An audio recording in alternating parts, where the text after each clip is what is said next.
Good morning. How are you today? I'm great. Magnificent. Any thunderstorms or anything coming through we should know about? It feels like it. All right. Well, here's the deal, ladies and gentlemen. I haven't checked the current temperature yet, but I'll get to it. Today, cloudy, then gradually becoming mostly sunny with a high near 80. So cloudy in the morning, but sunny and 80 later on today. Mostly clear tonight, low around 62. And then tomorrow, sunny with a high near 85. 40% chance of showers tonight. Then Wednesday, showers likely and possible thunderstorm. So once again, as we get closer to the weekend, the weather sucks. So we have great weather on like Monday, Tuesday, Wednesday, and then Thursday, Friday, Saturday. Maybe not so much. We had, like 3 or 4 systems move through yesterday, didn't we? Yeah, yesterday was one of those weird days that, It was. like, I just was not motivated to go do much because I didn't know when it was going to rain. And it's funny how, like, sometimes you can just power through those, and sometimes you're like, let's just lean into staying home. Well, yeah, I understand exactly what you're saying there. Something we've been talking about the Tom Barnard Show for 3.5 months now. And, people argue, oh, that's not true. People are decent, blah, blah, blah. Did you see the New York Times article about the Harvard guy? Mm-mm. I love this so much. This is from the New York Times now. This is not some fakey newspaper. Is New York Times still the biggest newspaper in America? I would either that or the Washington Post, maybe. Yeah, I feel like New York Times still carries some weight. Oh, yeah, it definitely does. It probably still is the biggest newspaper in America, I would guess. I don't know for sure, but I was sent this by several people, including Jeff Passel sent it to me, Doc sent it to me, Joe sent it to me. From the New York Times, I love this headline because, again, we've been talking about this since day one on this show. Harvard scholar who studies honesty is accused of fabricating his findings. Shocking. So you do a study on telling the truth, and then you lie about what you found out. Is that not the world today? Not just America, but that's the world today. People lie more now than they ever have in my lifetime, I'll tell you that. Why is that, do you think? Why are people lying so much now? Because they can get away with it? Do you think it's more on the record? Well, that's true, too. Yeah, like there's the whole writing process of it all and it getting caught in the yeah. Yeah, I suppose, yeah, you're probably right about that. Because, well, everybody has a much bigger voice, too, I suppose. That's another part of it. Yes. Yeah, I think, well, yeah, you're probably right. Social media is causing this. It's not called lying, as Kellyanne Conway pointed out. It's called alternative facts. Oh, I love that when they say alternative facts. They're giving the alternative facts. Yes, yes. Well, that's the whole deal now, and that's both parties do it. All the news channels do it. The newspapers, everybody just lies their ass off. That's what they do now. Every time I hear about, like, a wife, can you believe that Janie decided to lie to her husband about that affair? I'm like, have you ever met her husband? Her husband's a huge pain in the ass. Well, there you go. Yeah, that's why she lies, because she doesn't want to put up with his crap. I don't understand why they stay together. I've never understood that. I know. Janie and Bill, what a bunch of... They're the worst. Janie and Bill, absolutely. Poor Very Janie. famous. Poor Bill. They both can do better. Yeah.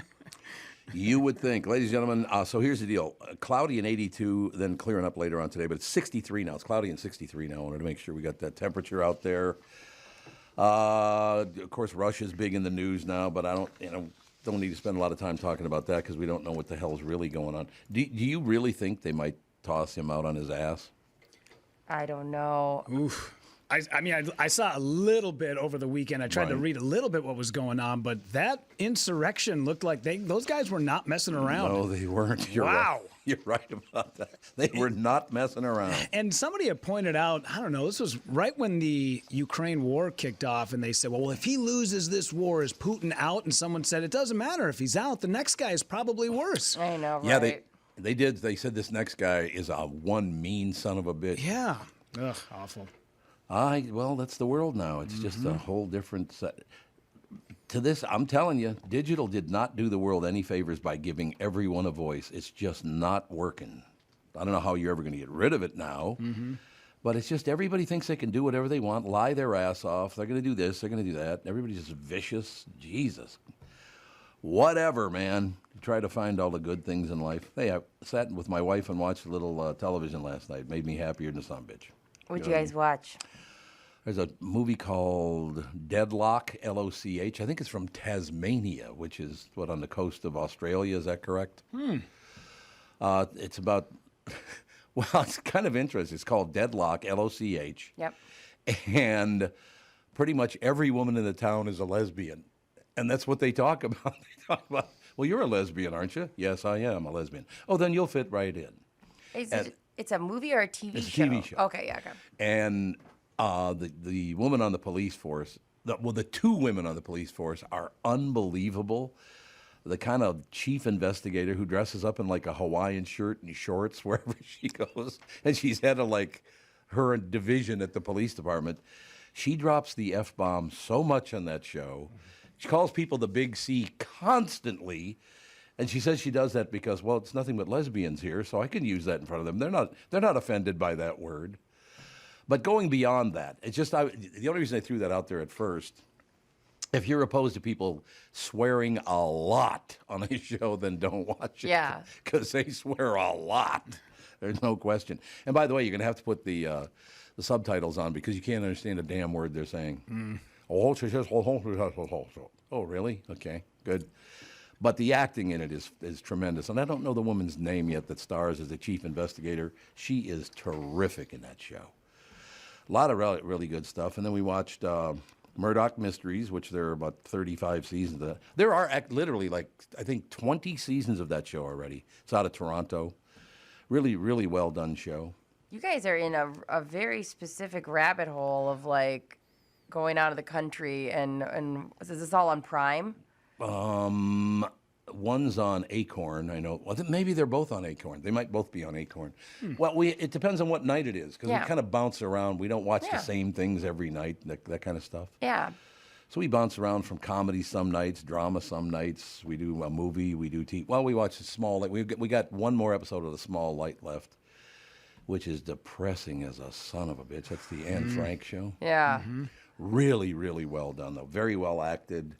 One episode to go, and I get the feeling it's not going to end well. You know what I mean? Can you imagine? Well, I want to run something by you guys because I complained about it the first time I saw it. So when Meep, who's this woman that's helping out the Jews in town because the Nazis are after the Jews, so they create this fake wall, and they cover up a door with a bookcase. Yeah. And their books in and everything, so you can't tell there's a door there. I think it's called the Murphy door. It's called a when they Murphy hide door? it. Yeah. Okay. The problem is, watching the show, you could see the scrape on the floor when they moved the bookcase out of the way to open the door to let them out. So if you're an investigator, you look down and go, why is that there? Yeah. Oh, it leads right to the edge of this book. It was so obvious that the guy spotted it immediately. I don't know why they would have done that. Makes no sense. I kind of doubt that's how it really went in life. Yeah. A quick rug might fix that. But I think now, and I really, really wish they would take some of those ideas and put them in movie theaters, because I'd still love to go back to the movie theater to see movies. Yeah. I love that experience, but the movies now, I'm just not into superhero stuff. Well, Kristyn Burt was talking about this last week. Asteroid City came out. Oh, right, yeah. Yeah, I hear it's great. I'm thinking about taking my daughter tonight. Yep, I think I'm going to go see that at the theater, because I cannot wait to get back to a theater, get my little popcorn and my soda, and sit there and watch a movie. Yeah. Love it. I feel like that would be a good one. Asteroid City or Oppenheimer's coming soon, and I heard that's supposed to be amazing too, even though it's long. Yeah. Yeah. I bought John Wick about a month and a half ago, and I still haven't watched it because it's 3 hours long. I just don't. I've never started that, and I'm not going to. Well, the two in the middle are not very good. The first one's really good. Second one's okay. Third one's terrible. Yeah. But I heard this one's really good. From Bob, I'm a little worried. Well, yeah, if it's Bob, that's a different deal. He's quite excitable about that series. Not an Italian kid. Not Are you an kidding me? Italian kid. But yeah, we kind of bounce around. Like the night before we watched Barry. We're I think one episode left in the first season. That show is tremendous. Henry Winkler's really good at it. Isn't he, What a little prick that guy is. And he's Yeah. got a girlfriend who wants nothing to do with him. But yeah, that's good stuff. There's the extended editions of The Office. We kind of are in a comedy mood or a drama mood or a crime mood. It depends on what mood we're in, I guess. There you go. But it locks up pretty well, which is, I guess, a coincidence that Catherine and I kind of are in the same mood for the same things. I guess being together for 42 years will do that, huh? Yeah, you'll have that You effect. kind of start locking in the same way of thinking. Yes. Yeah, she threw out the last night. Yeah, I don't know how the hell that happened. 42 years, that's great. Thanks, honey. Great to see you. But yeah, there's a lot of good stuff going on. But yeah, because of the rain this weekend kind of came in waves. Well, one of the days it rained a lot, didn't it? Yeah, well, I don't know if a lot, but just kind of Yeah, on and off yeah. was yesterday quite a bit. And then Saturday night, I know the people getting, because Taylor Swift was on here Friday night and Saturday night, and it came Right. down hard on people leaving Saturday night, the concert. Okay, we are going to talk about Taylor Swift throughout the morning. I'm assuming that you really enjoy. It looked to me, watching the news video of it, that everybody was just having a phenomenal time. Nobody was being an asshole. I was just going to say, like, I think Yeah. I found your people. I don't know if Yeah, you want to maybe. be a Swiftie, but we are, like, it was so might be right. amazing because I walked around this concert, and at one point when we were near the merch table, you were, like, packed in with people. Right. Everyone was so polite. That's what I saw. And there were kiddos there, and they would look around because they've never probably been in a big group that much, and like you would stop, and the cutest thing ever, Tom. Oh, you'd love this. All these little kids, they have these bracelets you made, like the one I made you. Yeah. And they'd come up to you and they'd go, "Do you want to trade bracelets?" Aw. And I'm like, "Yes." Little kids. Yes, I do. Absolutely, I do. And they'd look at your outfit and be like, "I'm going to give you this one," and you'd look at their outfit and you'd pick out which one on your wrist. And it was one of my favorite things. I mean, of course, the concert was amazing, but like that interaction and how excited they were and wearing these outfits, and they'd be like, "I love your hair," or "I love," you'd say something about their cute little outfit. It was so sweet. Everybody was so nice. I would run into somebody, you'd bump into them and you both immediately, "We're both sorry. Oh my God, didn't mean to do that." See, that's nice. It was That's just very nice. lovely. I did hear over the weekend, and then you confirmed it, at least on the Friday. You went to the Friday show, Yes, right? yes, sir. Yep. But apparently, between the Friday and the Saturday show, this woman was on the stage for 7 hours. Mm-hmm. Yes. Jesus. Have you guys ever been in a band, either one of you? No, Never God, have? no. Yeah, I played in a couple bands when I was in my 20s. Oh, you're You know how long that is to be on stage for 1 hour? Yeah. Holy God. I was in San Francisco yesterday, and a friend of mine said, they said, "Well, so how much time are you doing on stage?" I said, "Well, I was opening with 20 minutes." And they go, "Oh, that's not very long." Apparently, you've never been on stage for 20 minutes. Yeah. When people go, "Oh, I'm going to go do my first open mic," it's only 5 minutes. I'm like, you better not say it like that. Yeah. Because when you get to that 2.5 minute mark and you're out of material, the longest 2 minutes of your life is standing there with nothing to say. Yeah, and it was crazy. So it's 3.5 hours Yeah. of 7 hours. it was no fillers. It wasn't like there was all this. She would change outfits, and she would change them quick, and she'd change outfits, I think, 10 times. And I think she did 43 songs or 44 songs. Yeah, I heard that on the news. Yeah. Everybody knew every lyric to every song. Everyone in the crowd was standing up the whole time, dancing and singing as loud as they could. Was it mostly women? Oh, yeah. Yeah, I thought. Oh, yeah. And I mean, there were some guys in there for Right. sure. And it was fun because they knew, you could tell that they didn't just get the ticket to go. Like, they knew the lyrics Yeah. too, which I appreciate,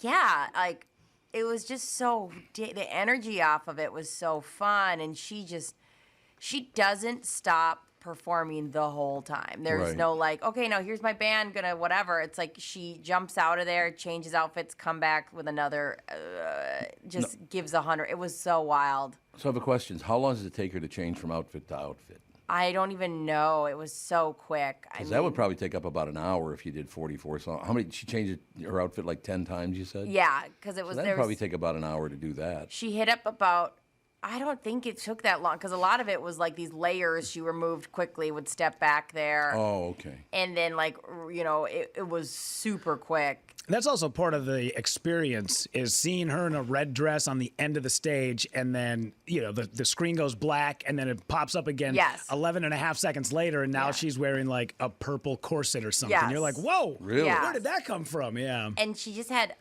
it's funny because I went to her Reputation tour 5 or 6 years ago, and the sound system was terrible. And they said that this time she made it really clear that she's bringing her own sound system to okay. everything. And it was, you could hear, even though there was thousands of people screaming, you could still hear every one of her lyrics if you wanted to just sit and listen. It was so good, Tom. Is it true they had somebody told me 70 to 80,000 people were there? I have no idea, but I've saying. never been to something that packed, and yet again that polite. Yeah. It was wild. Oh my God. Good. And I was terrified. There was one moment right at the beginning where she started singing a song that was kind of had like a beat to it, and all of a sudden it felt like the bleachers were moving. Oh God. And I'm like, I don't know. And then I just had to tell myself, Brittany, this is normally packed with Viking fans who, per person, might weigh a little more than these I don't know Taylor about Swift that. fans.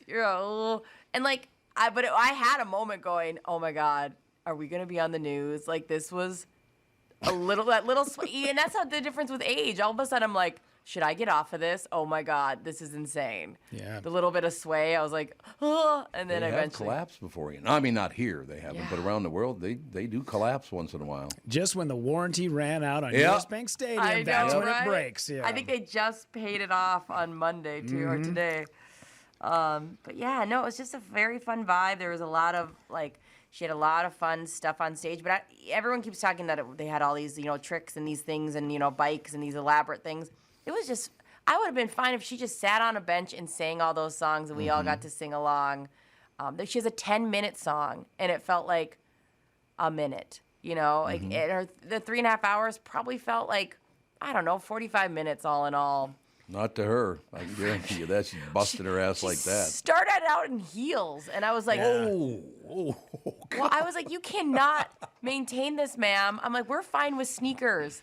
Please. And eventually she switched shoes till she had flats and this and that, and then would go back to heels and things like that. But yeah, it was intense. And then getting home, we ended up taking the bus from Bryn Mawr, and getting home was delightful. How was that? Great. Nobody misbehaved? No. Oh, Good. You know my 50 bracelets I made? Yeah. Left them on the bus getting there.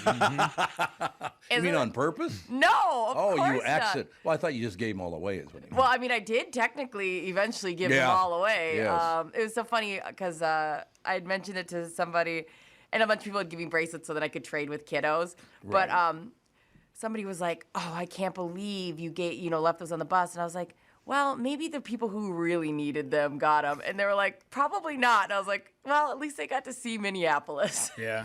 Usually on the bus, the only people with bracelets have them on their ankles, not That's true. actually on But their they wrists. They got that thing in front of them, that grid in front of them too. That Yeah, right? got the hands like this. Yeah. I saw that in the Vegas airport this weekend. Two giant dudes, like army guys. Huge guys, like bulking, huge, muscular guys walking with a guy in handcuffs, and they have a T-shirt over his entire body, so his hands stuck out the bottom of his Sure. T-shirt, and they were walking him through the airport. I was like, I've never seen that. That's you have to tell us about your weekend, too, because you had a crazy weekend. But my weekend basically consisted of me getting text messages and videos of the Taylor Swift show from all of my friends, including Brittany. There you go. Yeah. We do have to take a break and be right back. I know this guy just had busted his ass over. I mean, Sansevere, nobody has a busier life than Sandy. True that. We'll be right back. Bob Sansevere is up next, right after this. This is the Tom Barnard Morning Show. Listen live on the Tom Barnard Show app or at tombernardshow.com. You need to know a guy for your auto repairs, legal issues, banking, and more. The same goes for investment advice. You need a guy to help you be successful, someone you can trust who gets results. Well, I got a guy for you, Josh Arnold. Josh gives you straight talk, not sugar-coated advice about your financial situation. Josh has seen it all when it comes to economic and market conditions, and Josh can make sure that your retirement objectives match your investments. Do yourself a favor and call Josh now for a no-obligation, 48-minute evaluation. You've got nothing to lose, and you'll get a different point of view for your investments. Call Josh at 952-925-5608. That is 952-925-5608. You'll be glad that you did. And tell him his guy, Tom, sent you. Investment services offered by Josh Arnold Investment Consultant, LLC, a security investment advisor. Past performance is no guarantee of future results. All investments involve risk. All comments and opinions are Josh Arnold's and do not constitute investment advice. Tom Barnard is a paid endorser. When you need someone to listen, a lawyer you know and trust. If you've never been in an auto accident, it's hard to know what to expect from the insurance adjuster. Here are some tips. 1, if they talk to you about whether or not you should hire a lawyer, it's a good sign that you probably should. 2, it's illegal for them to give you any legal advice. They aren't lawyers, and they aren't licensed to practice law. 3, if they tell you that everyone involved in the accident is at fault, they're wrong. This comes from the belief that you're at fault for just being on the road. That's nonsense and not supported by any law. Finally, remember that friendly adjusters are often just gaining information. They want you to do most of the talking so they can file their report. I'm Mike Bryant from Bradshaw and Bryant. I hope you're never injured in a collision. But if you are, don't sign anything until you've talked to us. Find Bradshaw and Bryant, personal injury attorneys at minnesotapersonalinjury.com. Seeking justice for the injured. Bradshaw and Bryant. At Power Lodge in Miller Marine, their 88-degree sale was hot, but if you missed the boat, we'll have you on the lake before sunset with their Hook and Go special. This throttle therapy just got real. Now through the 4th of July, only bring home your own trend-setting Bennington pontoon with savings up to $40,000 off MSRP. Their showroom is waiting with water-ready pontoons and tri-toons, huge Independence Day savings on boat, motor, and trailer packages. Go from floor to shore in the same day with competitive financing options and no money down. Looking for delivery? Just ask their team of experts. They specialize in moving your next party on the water from their place to your place. Over 600 watercraft in stock. Launch into adventure today at Power Lodge in Brainerd, Ramsey and Onamia, and Miller Marine in St. Cloud, the world's largest Bennington dealer. This is Tom saying head to powerlodge.com and get some Hook and Go fun today. Financing available on approved credit, freight, and prep not included in package. We are back, ladies and gentlemen. Bradshaw and Bryant. Bob Sansevere Sports brought to you by Bradshaw and Bryant. As a matter of fact, personal injury lawyers seeking justice for the injured. Contact Bradshaw and Bryant at minnesotapersonalinjury.com. So, Sanny. Yes, sir. What's the latest, Pally? Well, shouldn't that ad say no BS except one?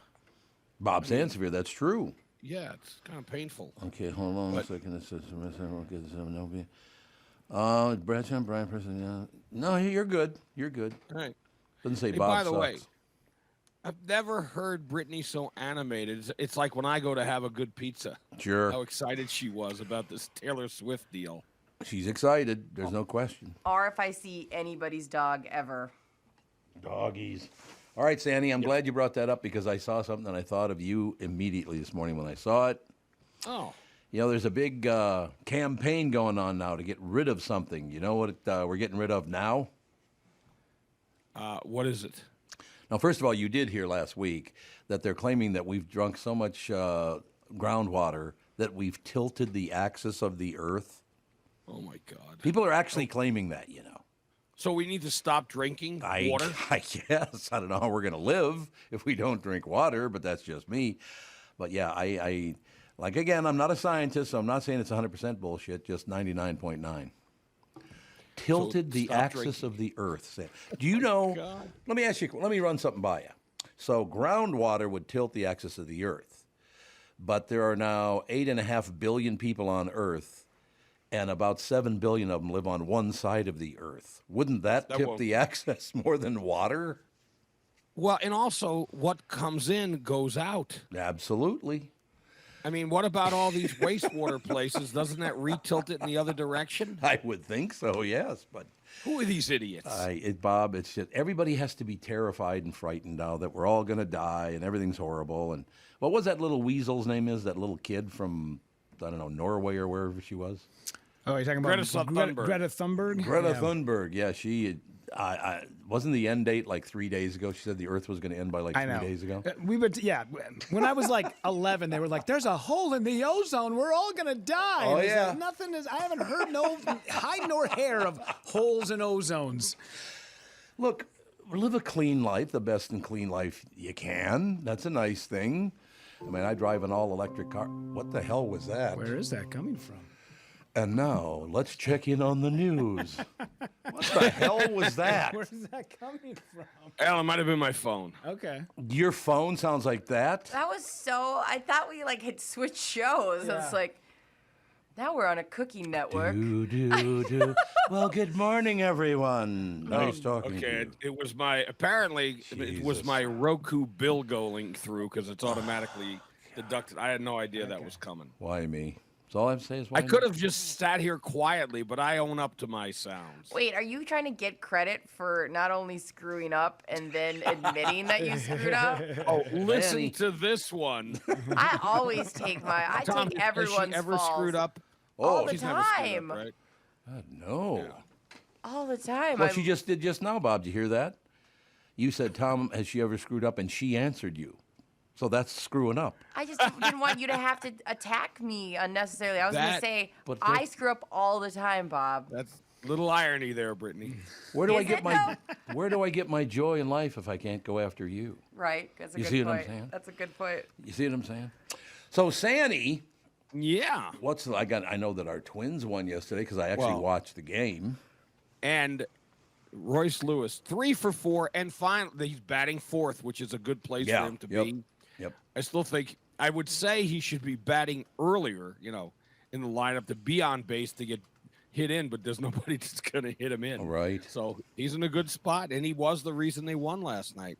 Helped them have a comeback from a deficit in the 8th inning, and then he wound up having the game-winning hit in the 10th inning. So, yeah, he is sensational, or has been so far. Yeah, he has been. No question about that. I'm so happy they didn't lose that series to Detroit. That would have been another series loss to Detroit would have decimated me, Bob. But this division, Tom, I know they're 2 up. I mean, I'm Cleveland.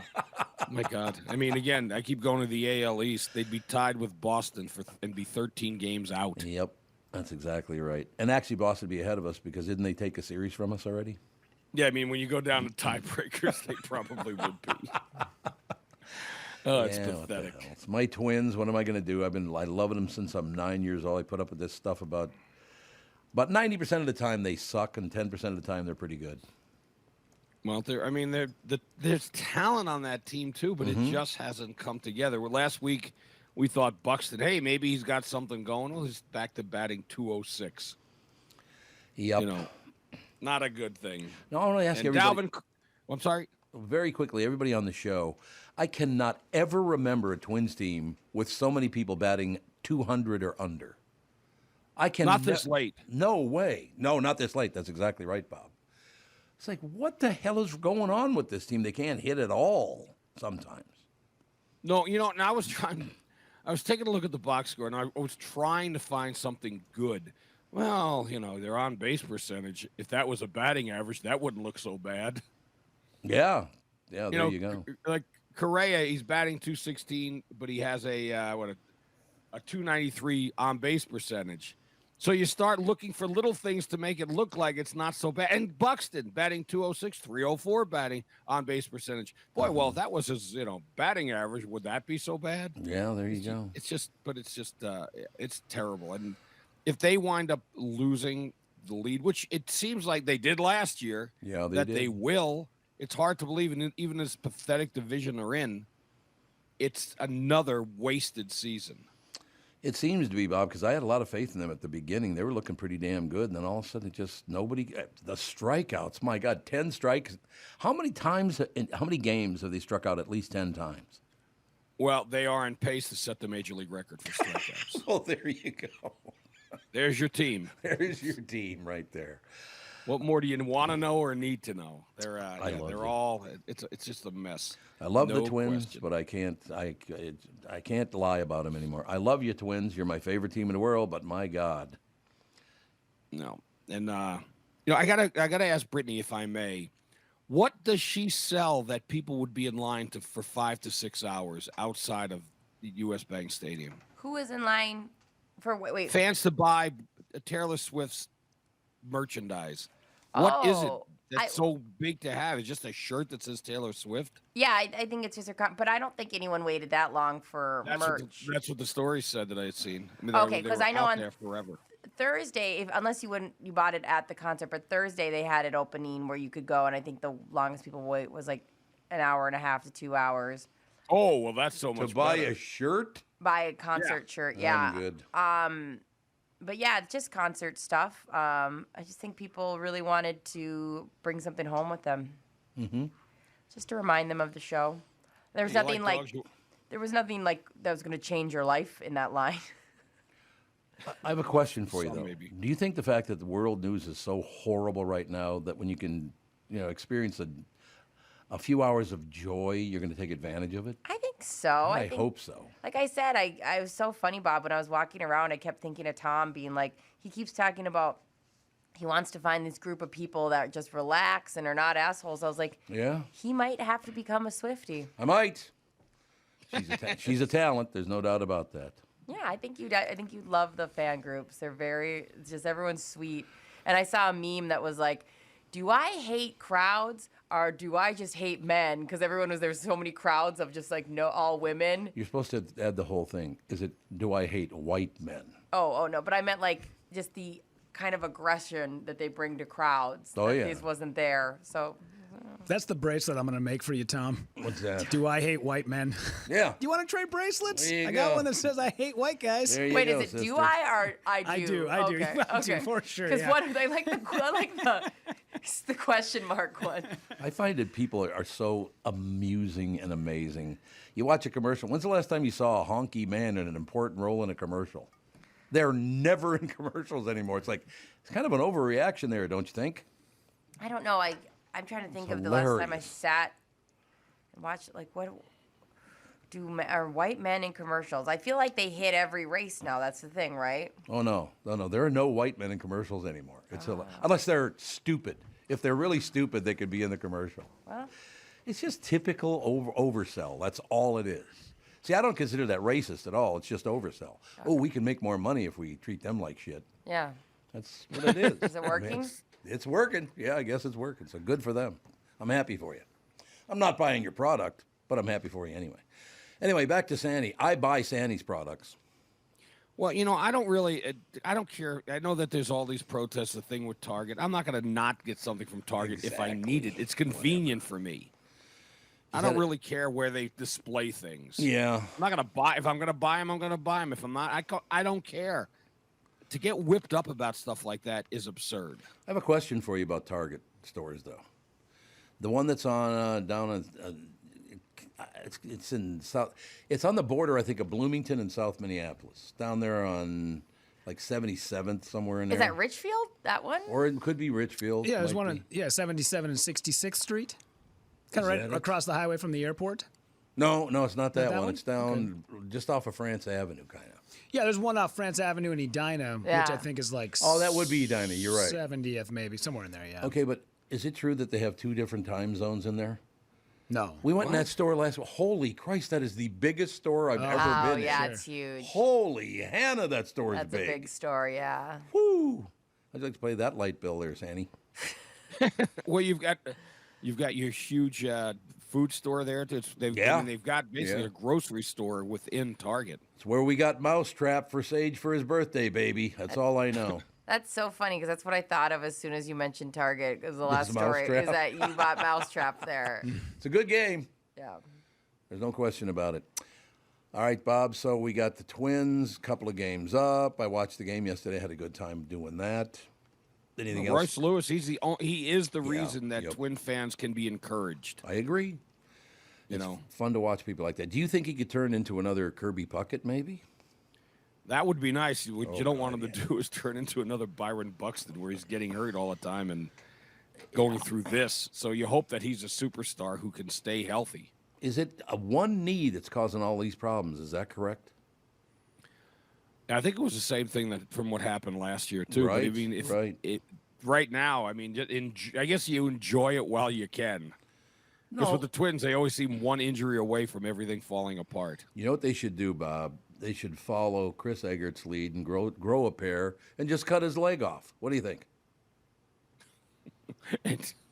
Old Peg Leg Lewis. Yeah, Brian Buxton. Or is it Brad Buxton? What the hell's his name? Byron Buxton. Yeah. There you go. I knew it was one of those. Yeah. Yeah, he's always hurt. Always. Because of you meant take his leg off. I thought you meant Lewis. Oh, no. Peg Leg Buxton. What do you think? I think you're onto something, Tom. I think you should start. You had the rally monkey, right? Back during the 87 World Series. The squirrel monkey. We did. Squirrel monkey, pardon me. Squirrel monkey. You should come up with something to have the fans in the stands with dangling peg legs. Remember why we had the squirrel monkey? I don't. Because I was not on the show then. You remember Rachel, don't you? Oh yeah, because she was the squirrel monkey. She got bit on the foot by a squirrel. Ran up and bit her right on the foot. So we went with Squirrel Monkey from that point. I love her. I ran into her last week at Hubbard. What a great person she is. Terrible she working luck. at Hubbard? Yeah, she's working at Hubbard now. Absolutely. Oh, I didn't realize that. Yep. Great person. Really nice. Yeah, she had a great person. She was a lot of fun to be around, and and then they hit us with Brittany and the counterbalance. It brings balance to the balance.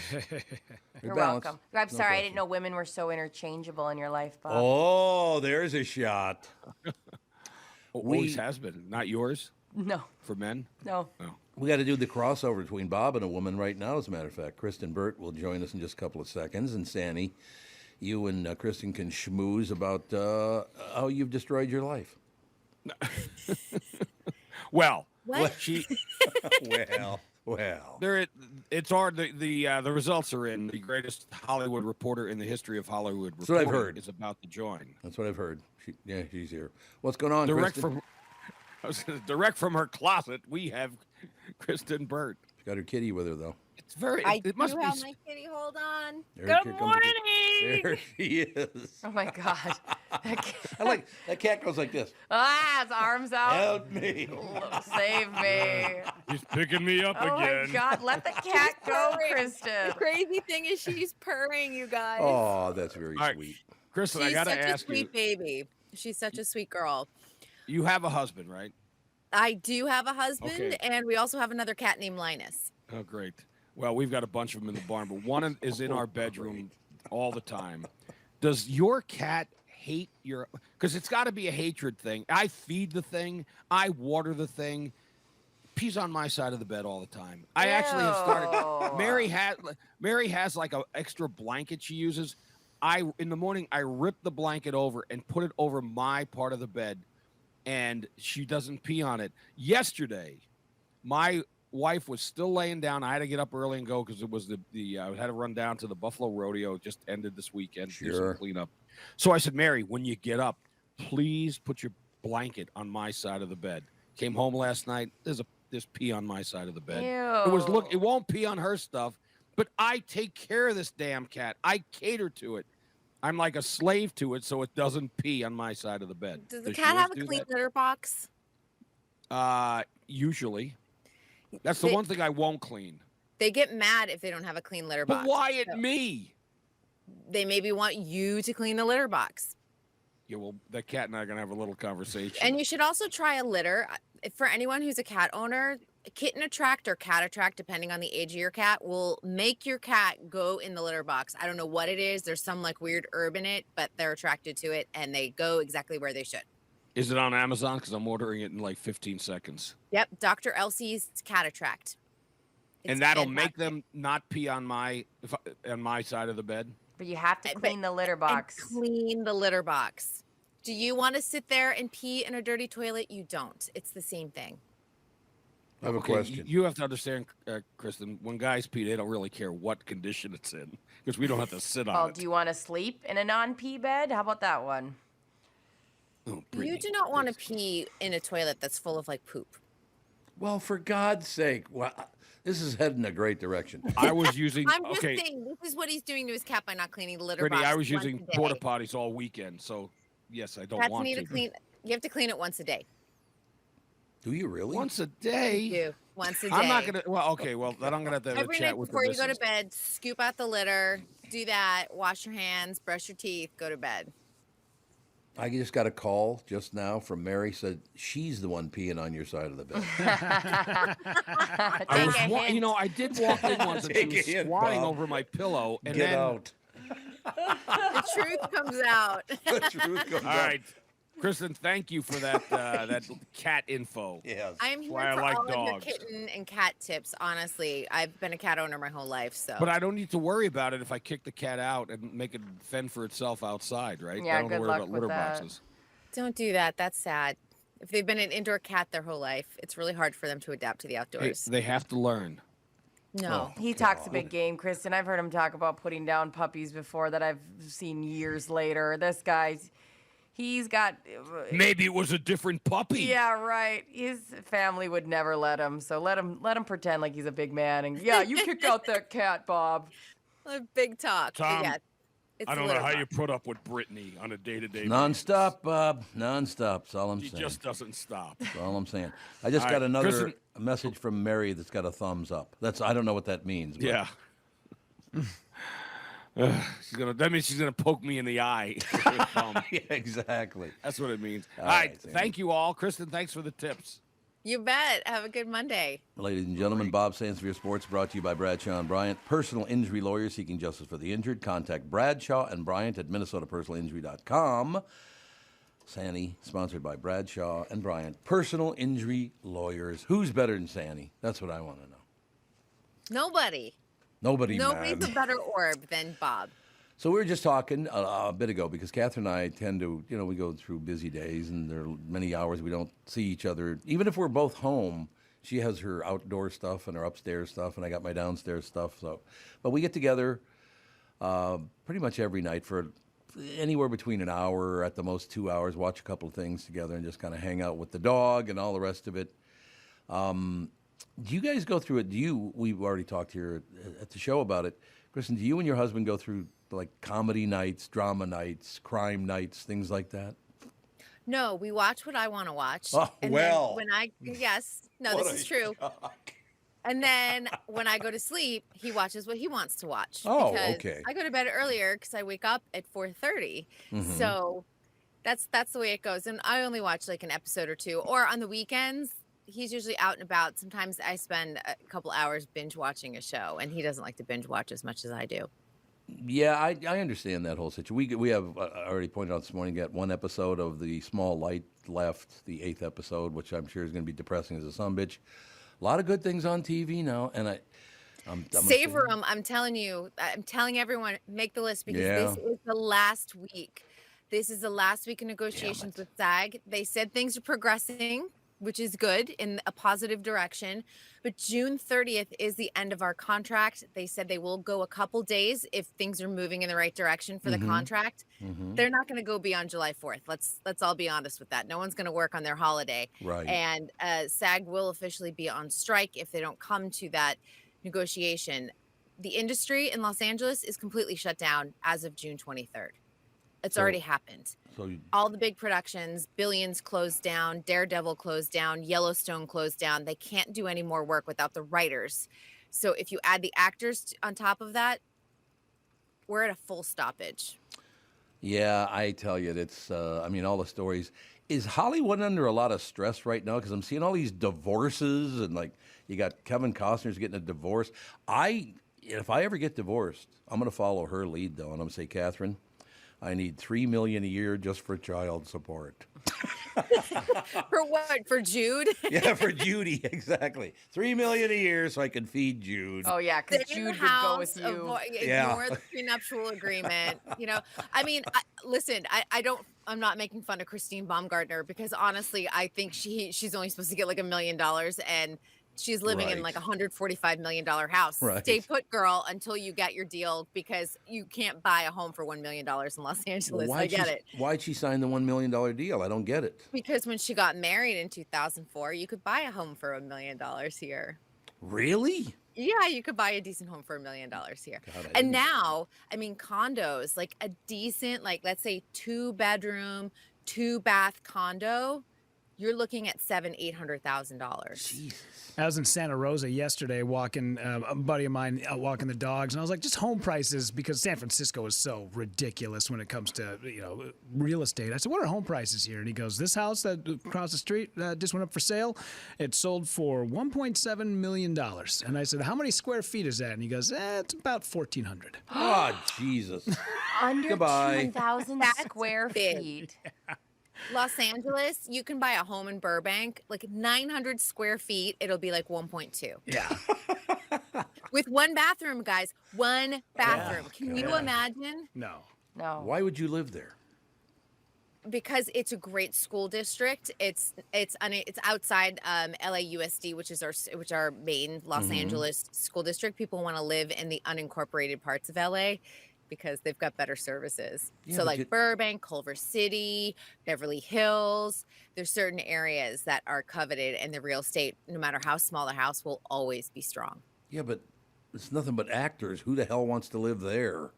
The sunshine, we call it the sunshine tax. Oh, God. There's a lot, and you know what, California, honestly, if you have a child with maybe a learning disability, maybe someone who's autistic, there are great services for kids here that start immediately once the diagnosis happens, that are covered by the state. It's why a lot of people move here specifically for that, because they would have to pay out of pocket in other states.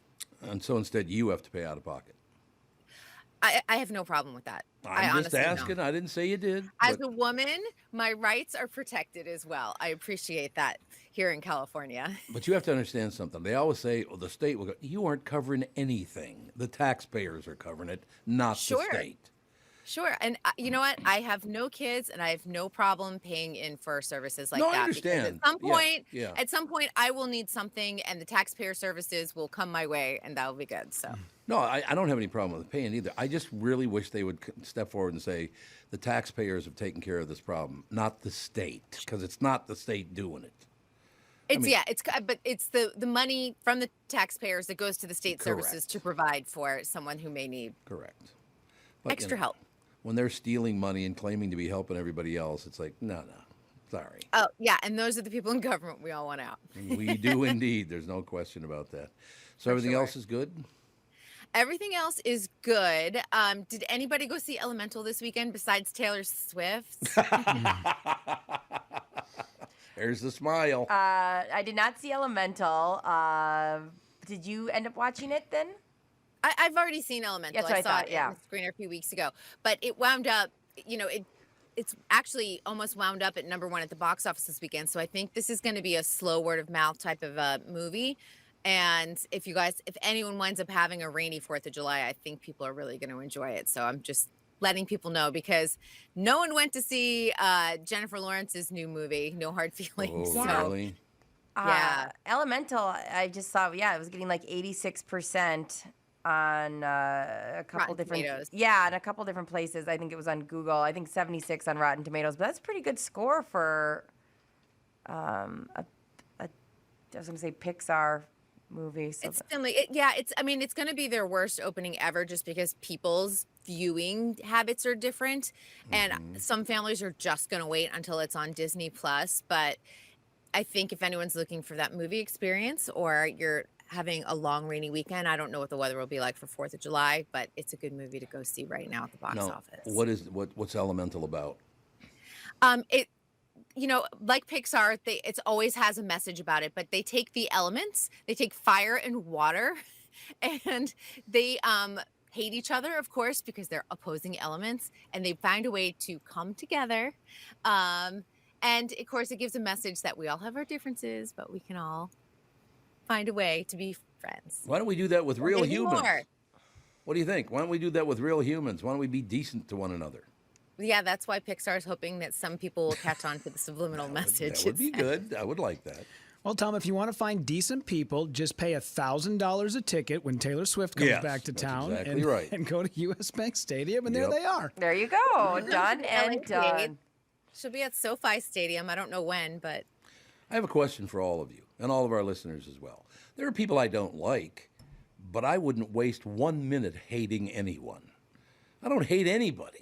I suppose Hitler, I probably wouldn't have liked him too much.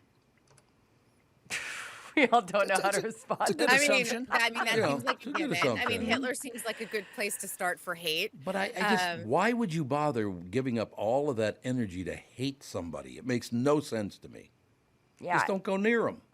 it doesn't take me long to go from hate to meh with people. Exactly. I'll have those I'll have those moments of being like, oh, this person did me wrong. And then I start thinking it from their point of view or getting to know them at all. And I go, yeah, I like them. Or they're not worth your emotional energy. And that's when you start Right, wasting emotional right. energy on people who don't deserve any of your energy, you just gotta move on. I also think if you kind of acknowledge that nobody thinks they're the bad guy. If you have that mind frame, nobody does things thinking they're the bad guy. They always think that they're your own point of view. They have their own thoughts and motives. then you go, all right, like that was what they were doing to survive. I don't know. That helps me. But don't you think that it'd be better to just take my approach where I go, no, I don't. Hey, Tom, don't you hate that person? No, I don't hate her. She's a fine person, all the rest of it. I mean, she's got a severe drinking problem, and she's nuts and stupid. But other than that, everything's good. Isn't that your version of hating, though? No. Oh, you wouldn't. You don't want to be around me if I hate somebody. You don't think I've been around you when you hate somebody? That's pretty hideous. We've heard a couple snarky comments. Yeah. I don't know what you're talking about, Kristen Burt. I can think about Friday. There was a snarky comment that got thrown out. Yeah, but, you know, she and I have been working together. Randy, roll the tape. Roll the tape, Rudy. It's so funny. Roll the tape, I don't baby. even know what you're talking about, even if it was towards me. It just fits in. It just fits in anyway. Well, it didn't so what's affect the me difference? that much, obviously. No, I think, do you think maybe it's because I grew up with people that being insulted, insulting people was the way our friendships carried on? I mean, we just that was part of our friendships. Yeah, that's how you knew if somebody loved you or not. Absolutely. If they stopped making fun of you, that's when you got to start worrying. That's exactly what I'm talking about. Yeah. The guy's, hey, nice shirt. You know, that kind of deal. I love that stuff. It makes Tom so uncomfortable when I stop and go, I really love you. I know. And I Jesus respect Christ, you, like, and I've oh, been God. having such a fun time with you. He gets so uncomfortable. And I love it. Like, I love expressing myself and telling people positive things. On Father's Day, I was like, hey, Tom, happy Father's Day. Love you lots. And he was like, okay, check you later. Like, All right, good to see you. I'm going to get out of here. Nice Get all talking to you. No, that part is a little difficult. I do understand. Yeah, it's okay. Isn't everybody kind of like that? That taking, you know, overt compliments like that, it makes everybody uncomfortable, doesn't it? I love Doesn't it. it really? Like, I literally love it. Like, Nice shirt. Thank you. I knew you were going to say that. I love a compliment. I Do mean, ya? I don't think people recognize other people's work oftentimes. So when you get a compliment, like when someone just says, hey, that was really amazing what you did in the presentation at the office, the article you wrote, whatever it is. Right. It's nice to say because I don't think people hear it enough. We have to take a break. My God, this time is flying by. You get KB. I keep forgetting. Now we're up to KB4 now. You know. Did you know that? Yes, I think that was a Friday topic because we went to Bozeman. KB3 and I'm like, we already have a KB3. That's right. You were in on that conversation. You're absolutely right. Anyway, we'll be right back in a couple seconds, ladies and gentlemen. More with Kristyn Burtt right after this. You all have helped build MyPillow into the incredible company it is today. Mike Lindell, the creator of MyPillow, knows this and continues to give back to listeners with deals on his most popular products. You've heard me recently speak about the My Slippers, the Giza Sheets, MyPillow 2.0, and more. Mike's latest offer is on his 6-piece towel set. This set is made with USA cotton, making it extremely absorbent, yet still providing that soft feel you look for in a towel. The set comes with 2 bath and 2 hand towels and 2 washcloths, typically retailing for $99.98 for a limited time. You can get this set on clearance for $25 with promo code TOM. I said $25 with promo code TOM. You heard me. That's over 70% savings. These towels are machine washable. They're very durable. They come in multiple styles and sizes. To find this offer, just go to MyPillow.com, click on the radio podcast square to get this clearance price of $25 on the towel set. This deal will not last long. Enter promo code TOM for this special and many more. At Power Lodge in Miller Marine, their 88-degree sale was hot, but if you missed the boat, we'll have you on the lake before sunset with their Hook and Go special. This throttle therapy just got real. Now through the 4th of July, only bring home your own trend-setting Bennington pontoon with savings up to $40,000 off MSRP. Their showroom is waiting with water-ready pontoons and tri-toons, huge Independence Day savings on boat, motor, and trailer packages. Go from floor to shore in the same day with competitive financing options and no money down. Looking for delivery? Just ask their team of experts. They specialize in moving your next party on the water from their place to your place. Over 600 watercraft in stock. Launch into adventure today at Power Lodge in Brainerd, Ramsey and Onamia, and Miller Marine in St. Cloud, the world's largest Bennington dealer. This is Tom saying head to powerlodge.com and get some Hook and Go fun today. Financing available on approved credit, freight, and prep not included in package. Hello, I'm Brad Huckle, President at North American Banking Company. And I'm Mike Bilski, CEO at North American Banking Company. As a community bank based right here in the Twin Cities, we believe in taking the time to get to know our customers and their businesses. And part of that is hiring and cultivating a team of experienced lenders When your business banks with us, you're not training in a new, inexperienced banker. In fact, our bankers have worked with many of the same customers for years, earning their trust. We get to know you and your business, and you get to know and rely upon us. When your business is looking to capitalize on an opportunity or solve a problem, we'll be here to help you. Tom here. I know Brad and Mike, and I trust that with my banking, they've personally delivered on everything they've just said. So why not bank with my banker, North American Banking Company, a better banking experience, member FDIC, and equal housing lender. What's happening, man? What's happening, God man? damn, you know. Lay it down for the 99 2000s. What? Boy, what a ghetto dweller you sound like over there. That's You're what really I was good. going for. You were going for I was that. going for a chill vibe. By the way, these are really good. If you've never had these, they're really good. What are they? Cars Sweet and Salty Mix, they're called. Costco What's in sells it? those. It's just Oh, they like do? a trail mix. Detroit born in 1933. Hey, what do you think of that action? Hey, I've been getting a lot of, and you guys would know a lot more about this than I because I don't pay a lot of attention to this stuff, but I've been getting messages from, friends that I've known for years, like Cindy Broccato was a news anchor in town. She was on the air, I think, when you lived here, Kristen, on Channel 5. Oh, it sounds familiar. Yeah.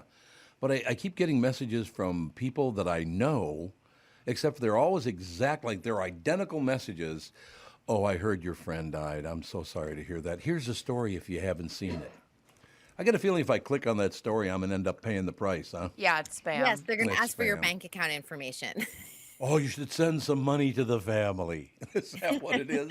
Is it one of those deals? Or they'll ask Yes. you to sign on to like Facebook, but it'll be just like Right. a little bit different. That's what it of is. URL, Yep, and then they'll yep. have your access to jump on that, and then they'll ask all your friends for money through you. Oh, really? Yeah, That's it what they means do? Their email was hacked, and now they're trying to get into your system. Well, get away from me. Why do I have to put up with that? See, I don't go on that stuff ever, so I'm very happy You don't about check that. your email? I check my email, but I don't go on Facebook or Twitter or any of that stuff. Yeah, just don't click on any links Right. that look suspicious. Right. Or look at who the sender is, because oftentimes it'll be your friend's name, but then it'll be a weird scam email that they would never have. It's always like user Oh, okay. 162XYZ or something. Well, strange. it's interesting you say that because they misspelled Cindy's name. Oh, Kristen, those clues. Yep. fun fact about Tom, his email is pristine. I've never seen the end of a Gmail account. He has like every day when he signs in, he has like the 4 emails he got that day, and then he wipe 'em out. deletes. I've never seen that. See, your shot is exactly how Why I would felt. you keep them? Well, some I have to keep. Like I need it until the event ends, and Oh, yeah, then sure. yeah, Yep, I mean that yep. happens. But then it sometimes clogs up. Like I just cleaned it out. I have about 150 in my inbox right now, but when it gets bad, it's in the 500 or 600s. Why don't you just get rid of it every day? I do, but then there are some that I need to keep. I actually Oh, okay. will flag some emails because I get news alerts. Sometimes I flag stuff for this show and think, let's talk about it on Monday or Right. things like that. So it happens. Well, I would save that stuff too, but I have no interest in any of that stuff. Good for you. You want to talk to me, then call. Give me a call. We're good to go. I keep every email, and I have no idea why. Yeah. Right Do you now, really? I'm looking at my Gmail. I have 8,836 unread emails. Oh, Rudy, that hurts me so bad. Doesn't that mess up your system? No, not at all. Doesn't it? Okay. Here's the problem that I run into is a client will ask for something, and it's something like, a piece of freelance graphic or a video, and it's something I've done 6 months ago, and they've never posted it, and then they lose it, and then they call me going, hey, I don't have this video. Can you please send it to me?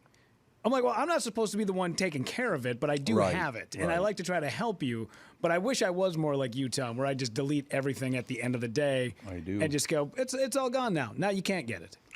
I like it. Works for me. Yeah, I don't know. I've never had any desire to keep emails I don't need. It's like, get rid of that. Go away. Well, you have to understand, most of my emails, I would say 98 or 99% of my email is all garbage. Because I think people realize that if they send me an email, I'm not going to read it anyway, so it doesn't make any difference. I feel like because I have a dummy email that's on all of my social media accounts. So people can send pitches and things like that, but then people take advantage of it and sign you up for newsletters. I'm like, no, I don't want your newsletter. I wind up unsubscribing to a lot of that stuff. So that's where all those problems come from, is it just leaving everybody lines up to try to get your information? Yeah, and it's why I keep a dummy email out there in the public and then have my regular email. So there you have it. And no, I really don't want to rent a jet to fly to the radio station. I get those all the time. Or extend your penis by 7 to 8 inches. I've already done that like so many times. I'm worn out. You can't even buy pants. Do you mean make it smaller? Yes, that's obviously what I mean for you guys. I was looking at my penis and thinking I could do better. Back it up. That's all I have to say. So what else is new? Anything else good? Yeah, this was a kind of an interesting story that came out late over the weekend. So Vanna White, we've been talking a lot about Wheel of Fortune. Yep. Vanna White is going to stay in her position. She's not going to be moving to the host position, which I thought was interesting. But she makes, and I'm going to say only, and think about this in TV terms because I know a lot of us would like to make this as a salary. She only makes $3 million a year, but has not had a raise in 18 years, and makes 5 times less than Pat Sajak. Wow. Pat Sajak makes $30 million a year. Wow. Did you see that? I mean, to me, it was kind of astonishing that was the number, which to me is like, who is your agent? Because they're not doing their job. You should be. And I love to see the arguments. They're like, but she just turns letters and he hosts the show. I'm like, they are equal partners after the show has been on the air for that many decades. This is not, when they started back in the 80s and things like that. I think she should be equal to what he earns, but she was okay with earning her $3 million, and now she's hired a high-powered lawyer to negotiate, because now that there is a new host coming in, we don't know who that is, because now Andy Cohen's thrown his name in, Sherry Shepherd threw her name in, Stephen A. Smith threw his name in. Like, everyone wants this job. They're going to make huge money, especially if it's a big-name talent. So she knows that they have to pay her now. Well, it's interesting because Pat Sajak gets paid $14 million a year just so they can use his image on the cartoon version. That's amazing. $14 million a year for that. That's pretty good. I don't know if people know this, but he flies in maybe about 5 or 6 times a year. He lives in Maryland. They film a whole bunch of shows back to back over a weekend, and then they're done. He's not working 9 to 5 like the rest of us. You are right. He just flies back home. He flies in, cuts a bunch of shows, and then flies back to Maryland. That's it. It's a really sweet job, and it's why I think everybody else is also like, oh, I would like that job. If Pat's retiring, I'll take it. Is there a front runner, do you think? I think Ryan Seacrest is the front runner because he's the only one that has kind of had confirmed negotiations. Even though they're not far along in the negotiations, he's definitely looking to take the job. Yeah, I would never watch it again. I can't stand him. And why would Stephen A. Smith? Could you imagine him being crabbier than hell on every show? What? Why would they? Him in the ring. I honestly think like Sherry Shepherd could be really fun in the position. I think she and Vanna would have a good time. Andy Cohen might be kind of fun. But everyone else is kind of like, okay. But I would be fine if they brought in an unknown or, someone that's, just some, it doesn't have to be this big name host. But I feel like studios feel like they have to have a big name host in order for it to be successful. Is what's his name still alive? The guy that started the show? The big tall guy. He ended up doing, he's the guy who used to go, we'll be back in 2 and 2. Chuck Woolery? Chuck Woolery, exactly. Chuck Woolery is still alive. They will not do that because he's a huge conservative now and talks his politics too much. Okay, I have a question for you. Why is it okay? Because I'm neither. I'm not conservative and I'm not liberal. I can't stand either one of them. Why is it okay to be ultra liberal but not ultra conservative? It's all the same crap. It is. I think it's because one party shows their crap differently than another, maybe in a more flashy way, and it offends people. You really think so? I think so. In terms of Hollywood, I'm talking about like a small like bubble. Yeah, maybe, but they seem to do much more harm once they go after someone than the other side does. So they both have their foibles. There's no question about that. They do, and cancel culture, like. Yep.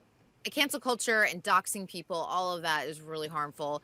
Accountability culture, totally different thing. Yeah, no, You I have agree. to be accountable for, the actions you take that are possibly illegal. Do you guys think, and all three I'm talking to, and our listeners obviously, do you think we'll ever get past all this BS so we can get back to getting along again? That'd be nice. Yeah, I want to say yes just God, I because hope so. I am hopeful. That's why. Good. As long as they don't hire Seacrest, I think we're going to be able to get back on track. Yeah. He's terrible. Some of us are, we're consonant getters, and some of us are vowel buyers, and we have to be able to come together. There you go. So true. There you have it. Profoundly true. Yeah, I mean, look.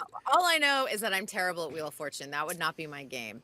But are you like me in that I've talked about this before? I have friends that are Democrats and friends that are Republicans. I don't have friends that are extremists on either side. It's not that I hate them. It's just I don't want to hear it. Go stand over there. Yeah, so I don't understand the big battle. I don't get the big battle.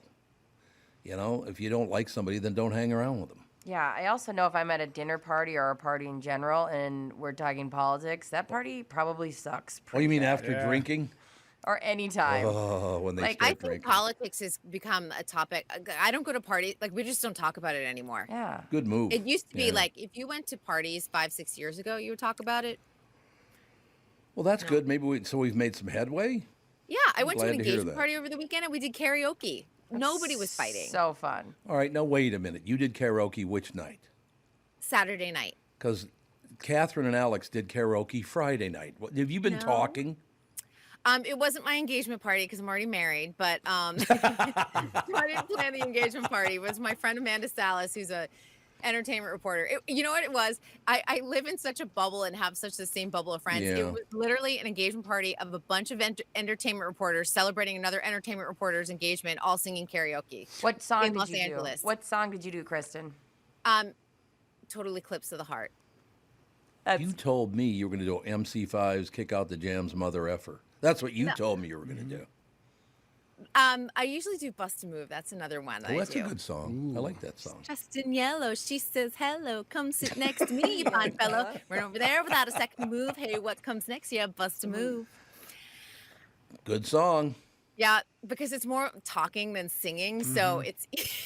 And I don't have to our Total Eclipse of the Heart was really off key, so there's a difference. Who did that song again? Bonnie Tyler? Yeah. Bonnie Tyler. Okay. All right. It's a good song. There's a couple of songs that get everyone going, and then another friend did a Celine Dion song. You touch me like this, and hold me like that one. All coming back. It's all coming back. to me now. People were screaming with excitement and all singing it. So there's certain ones that get everyone hyped up. Don't you hate those people that go out and are just they destroy karaoke? They're so good. Yeah. It's there are a lot of them. Yeah, it's this is why I do this, to not have to apologize for my terrible rendition of Starships Yeah. We Built This City. While a friend of mine is very good friends with Mark Mullman, the local musician from town. And he goes out and sings karaoke and just you can't follow him. That's not It's okay. Every song he it's not sings, fun. he's too good. Stop it. Yeah. It ruins the vibe, and I will tell you that everyone was really awful, so it was really fun. Yeah. We didn't have any ringers in the group. I had a friend, Craig, who every time we did karaoke, he would only sing songs where somebody dies at the end. Like Last Date, he did, and Wreck of the Edmund Fitzgerald. Craig is such a drama llama. Oh, that's funny. It was because everybody be going, "What the hell is he singing that for?" He is so emo. I love that for him. Very emo. Yes. Very How emo-y. about that at an engagement party? Yay! Oh God. Whatever. All right. So, what was the song you said you sing? Total Eclipse of the Heart. Total Eclipse of the Heart That by is Bonnie a good Tyler. song. Turn around. Yeah. Bright It was Eyes. great. Is that what it is? Is Bright Eyes? Bright eyes. It is yeah. Turn Around Bright Eyes. And Okay, that I is thought a it was. weird video. If anyone sees Yeah. the music video, it makes no sense. You got to check out the Dan Band's version of that song, though. That's where it's at. We were just talking about that over the weekend. From Step Brothers. It's this band from L.A. It's a bunch of guys. They're kind of comedians. A couple of them are really good musicians, but they have like a cover band, and they sing songs like Total Eclipse of the Heart, but they always add in a couple of F-bombs in there. Sure. Because every effing time I turn around, and then they really get into it, and people are like, did he just say effing turn around? Like, you don't recognize it, but yeah, those guys are great. It's in my Instagram story, so someone dropped an F-bomb in honor of the Dan Band. Oh, sure, yeah. You'll hear it. Good. What the hell? It all works out. I see John Hamm got married. So. Oh, did he not look handsome in his tuxedo? Yeah, he's a handsome devil. You can't take that away from him. Handsome devil. Apparently, he met her on the last episode of his TV show or something. Of Mad Men, yep. Mad Men, and they got married up in Big Sur, which is where the last episode of Mad Men happened. Oh, really? Yeah. Why the blonde woman that he was married to on that show? January Jones. January Jones. What happened to her? Yeah, we talked about this, and we were like looking up some of the shows. She had done some show, and I forget what it is because it's like Last Man on Earth. Last Man on Earth. That's I thought she was good on that show. I thought she was really good on Mad Men, but something must have happened. I feel like she's just one of those that's underutilized. I think she could have a bigger career. Yeah. Is that her own call, do you think? She does have a young son, so that's possibly some of it. But she's really funny on Instagram too. Like she actually has a funny account, so people who follow her know that she's kind of like her own little like pop culture icon. You guys want to hear some Kristen Burt singing karaoke on Friday? Love to hear it. Here it is. I can't hear it, thank God. This will never be wrong. Together we can take it to the end of the line. Your love is like a shadow on me all of the time. All of the time. Britt, you're really getting into it. That was great, Kristen. I just wanted you to feel supported. That was great. Nobody hire me for their next, karaoke party because that's exactly what you're gonna get. Yeah. You can still hear the dogs howling in the neighborhood. That's right. Kristen, right. beautiful. It was a big hit, and I did not go up there alone. You'll notice I had a group of my friends for support. Mm-hmm. Do people let that stuff, the karaoke? Because I haven't done it in years and years and years. I used to do it once in a while. Passolt and I used to get hammered and go do karaoke back. I would love to see that. Oh, we had a ball. Passolt's a hell of a good singer, Yeah. He's a really good singer. But we would go do these different songs just to piss people off, like The Crusher. The Crusher is not a good. Now you don't even know what that is, Kristen. It was a song about a local professional wrestler, and the whole song went like this: "Do the hammer lock." He would sing that at karaoke. People would go, "What the hell is this? What's going on?" Do the hammer lock. Do the hammer lock. So you have fun doing it, though. That's good. Do you get lit up first? Do you get drunk? I had a margarita. See, booze hound. Wow, Tom, you were not kidding about the Crusher. Here you go. Do the hammer lock. I do the hammer lock, turkey neck. Do the hammer lock. The Novas, baby. We gotta send that to Kristen. I know, because I can't hear. I'm like, yeah. Oh, you can't hear it? No, she can't hear it. The way that's set up, she can't hear it on her end. But yeah, you were not kidding. That is definitely that wow. That is a thing of nightmares. No, it's that beautiful. Is a hellscape that none of us will ever escape. I mean, talk about the whole vibe in the room probably changing when that plays, right? You're like, oh. Okay. I will tell you, as a teenage boy, drinking and listening to that song, it was fun. That's all I'm saying. Or the person that sings the 10-minute song that also kills a vibe. Oh, God, yes. You like do the Inagata full version of Davida. American Pie. Do you have to, when you do Inagata Davida, do you have to go, da, da, da, da, da, da? Do you have to do that music yourself? I mean, when you do karaoke, do you have music? No, they have music. No, they Oh, don't do have they? music. Yeah, I'm There's sorry that you're a asking her. DJ. Yeah. I did. Yeah, like I said, I used to do it all the time, but it's been 20 years since I did it. Yeah, it's fun. I wouldn't want to do it every weekend, but like at an engagement party, it was weirdly fun because I hadn't done it in so long. So. knew the hammerlock. I'm going to be doing that all day. Thanks, Rudy. Rest of my day. Here to help, you know? Everybody's doing it. I refuse to hear that song again in case I ever have dreams of it. That is terrifying. It's one of the greatest songs ever written. Crusher was a local wrestler, by the way, Kristen. We should tell you that. The Crusher and the Bruiser was his brother. Those are good wrestling names, honestly. They are, absolutely. Well, nice you know guys, what's coming up this week? By the way, that I cannot wait. American Gladiators is doing. Oh, they're really? Doing a whole docu-series on Netflix. Oh, cool. Yeah, and it's kind of like a look back at how it started, and I'm kind of excited because that was like a pop culture thing for quite a while. That show came back last year, right? Did it stick around? It came back a couple years ago. It was canceled. Okay. I know Layla Ali was one of the hosts of that. But you never know. If this docuseries does well on Netflix, I suspect it will. It might generate interest of it winding up. I think it would probably do well on a streamer too. You know, maybe Netflix is looking at it. I think we all as kids fantasized about being in that part where you run between where they have the tennis ball gun. Oh, sure. That was all I wanted to do. I thought I could for sure figure that one out from I wanted thing to do the Q-tip one. You did? Have you ever done that? Gladiator. I haven't, but I feel like I have good balance, so that's why I always wanted to try it. Oh, they made us do that in the military, and it is exhausting. Exhausting. You your full one body. swing, and if you miss, you're like, oh, I can't. What the hell? All right, get out, damn it. That's all I have to say now. Bye, everyone. Bye. Have a Thank good you, dear. Sunday. See you tomorrow. We will talk to you tomorrow. We'll take a break, be right back. Chris Egert will join us right after this. It's Tommy B for our new advertiser, Niemeyer Trailer Sales. It's been a part of Minnesota since 1965. The name says it all. They are family. If you want to take your passion on the road and make memories camping wherever you want, no motors but pulled trailer RVs, go to Niemeyer Trailer Sales. Father Jim Sr. started the business, and now brother and sister team Tim and Lisa handle Albertville, with Jim Jr. at the helm in Elko New Market. Best name in non-motorized RVs, with great deals on the best brands like Rockwood and Northwood. Niemeyer Trailer Sales truly out-services their competition with personable employees, often sons and daughters of this third-generation family-owned business, by the way, who simply do what they say they will do every time because their names are on the building.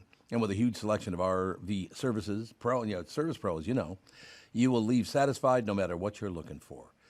They take care of every memory maker, and there are memory makers. I love that stuff. I mean, customers, that's what I'm talking about.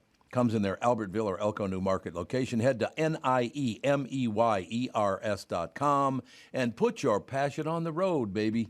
Niemeyer Trailer Sales. Guys, I want to let you know about acoustic wave therapy protocol provided by my new sponsor, Twin Cities Premier Health.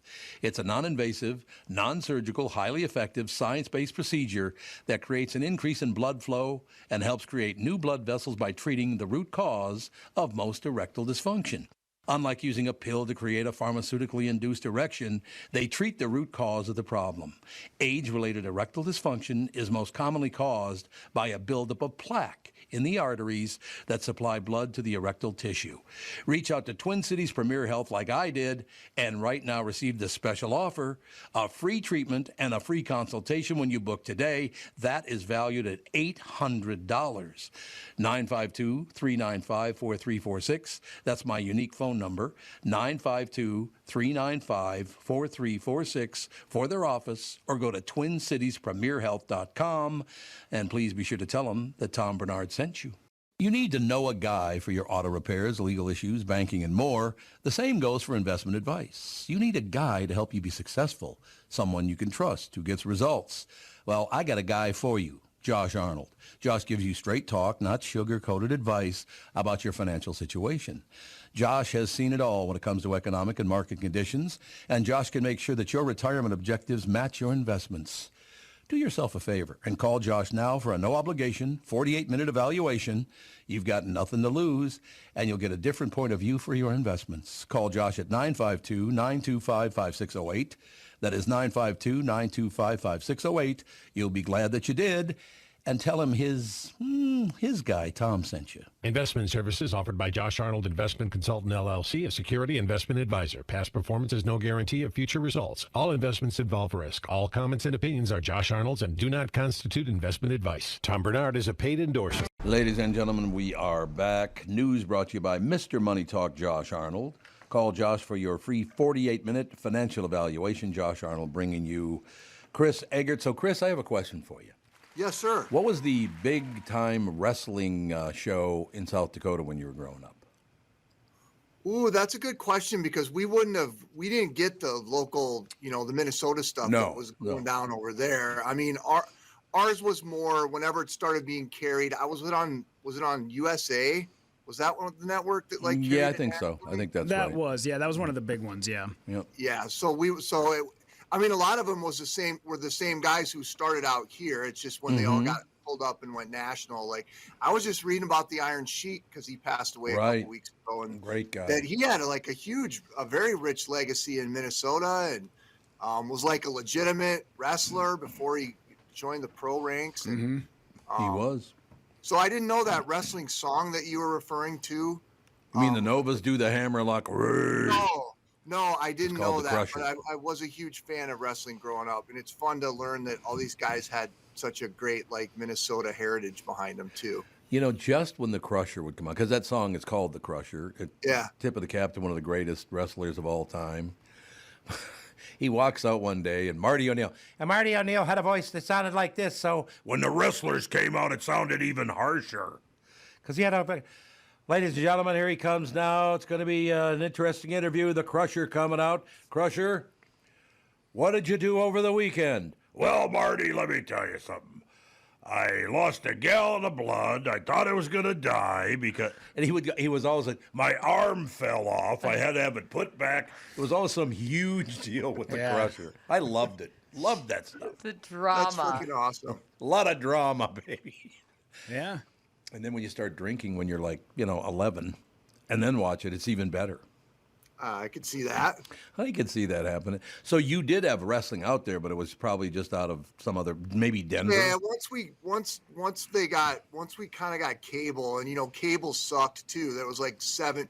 We went from probably being able to get 4 channels over the air to maybe having 12 to 15 by the time we had cable, which I think was maybe USA Network. Of course, we got WGN because everybody in the country got WGN.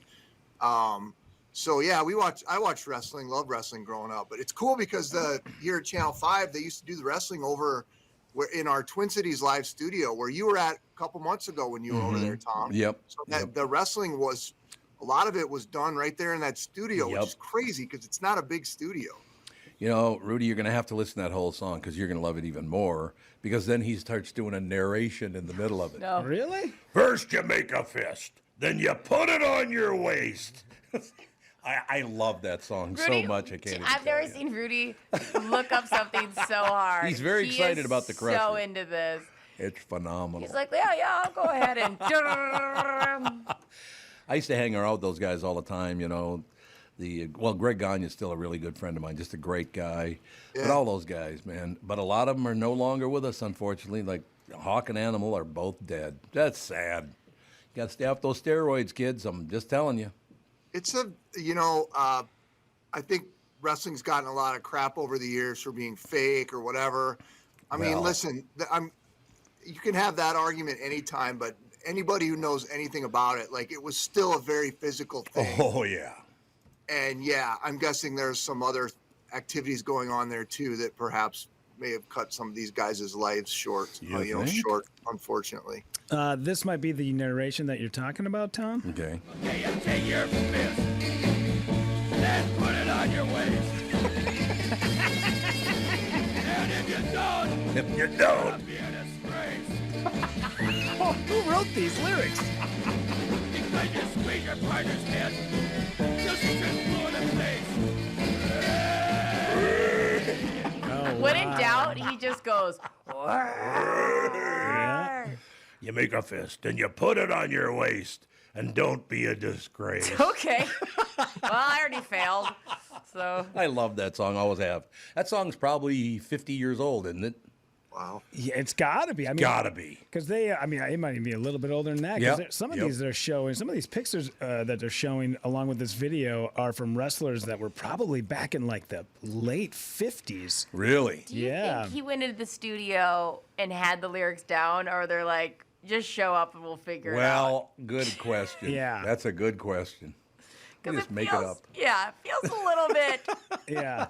They're like, well, just scream here and there. Well, let's see. What rhymes with waste? Oh, yeah, disgrace. That's a rough one. Does it, though? Does it, though, really? And was that his walkout song? Was that the song he walked to the ring to? I don't think he liked the song too much. Yeah. I don't think the Crusher cared for that song. So if when I you remember. guys would do karaoke, would he be there? Oh, God, no. No, no, Okay. no. Oh, you mean the Crusher? Yeah. Oh, no. The Crusher, my favorite Crusher story is still, and I can't remember who the hell it is, was playing golf. And the guys in front of him, my friend, were slow as hell. Mm-hmm. All of a sudden, the guys behind my friend, you hear this, will you guys get the F out of the way? I think the Crusher was blaming them for being slow. It Right. The Crusher and Bruiser are behind him on the golf course. It's always a state of panic when you're that middle person, because you're just like, I can't go anywhere. There's nowhere to. You can pass us. God, it was such a good. I'm sorry, but my late, single digits, 8, 9, get up to 10 years old, then the teen years into my 20s, man. The AWA All-Star Wrestling was huge with my friends. Huge. We loved it. This is an interview that the Crusher did with Mean Gene Okerlund. Love Mean Gene. I listened to about 30 seconds of it, but oh boy, this is a treat. Here you go. You have any saloons down there? Well, that I don't know. Has that bum ever smoked a cigar? I doubt it. How many cases of beer a day does he drink? I wouldn't even venture. Does he do the polka? I doubt that too. How can he call himself the Crusher? I've been hit with bar stools, bar rags, barmaids, spitballs. Barmaids. I've been brought up in a stools in Milwaukee. These are my kind of fights. John L. Sullivan was an idol of mine. Well, the bum knows he can't wrestle me. He knows he ain't gonna take a match with me, refuse to wrestle me. So he thinks he's gonna humiliate him. How do you say that word? What? How do you say that word?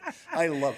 Is that Crusher though? It doesn't sound like him. No, it's him. Yeah, Is it? He is as wide as he is tall. Yeah. That is. I bet that guy could have jacked softballs if he was in a bar league softball team. He 'cause was. He's actually. a thick guy. We might have to use that audio of him going, how do you say that word? And then every time I screw up a word, you just play that. Because it's so good. We got a new drop. I love it. It's so. How do you say that word? Because it feels like me as a person right there. Hamilla.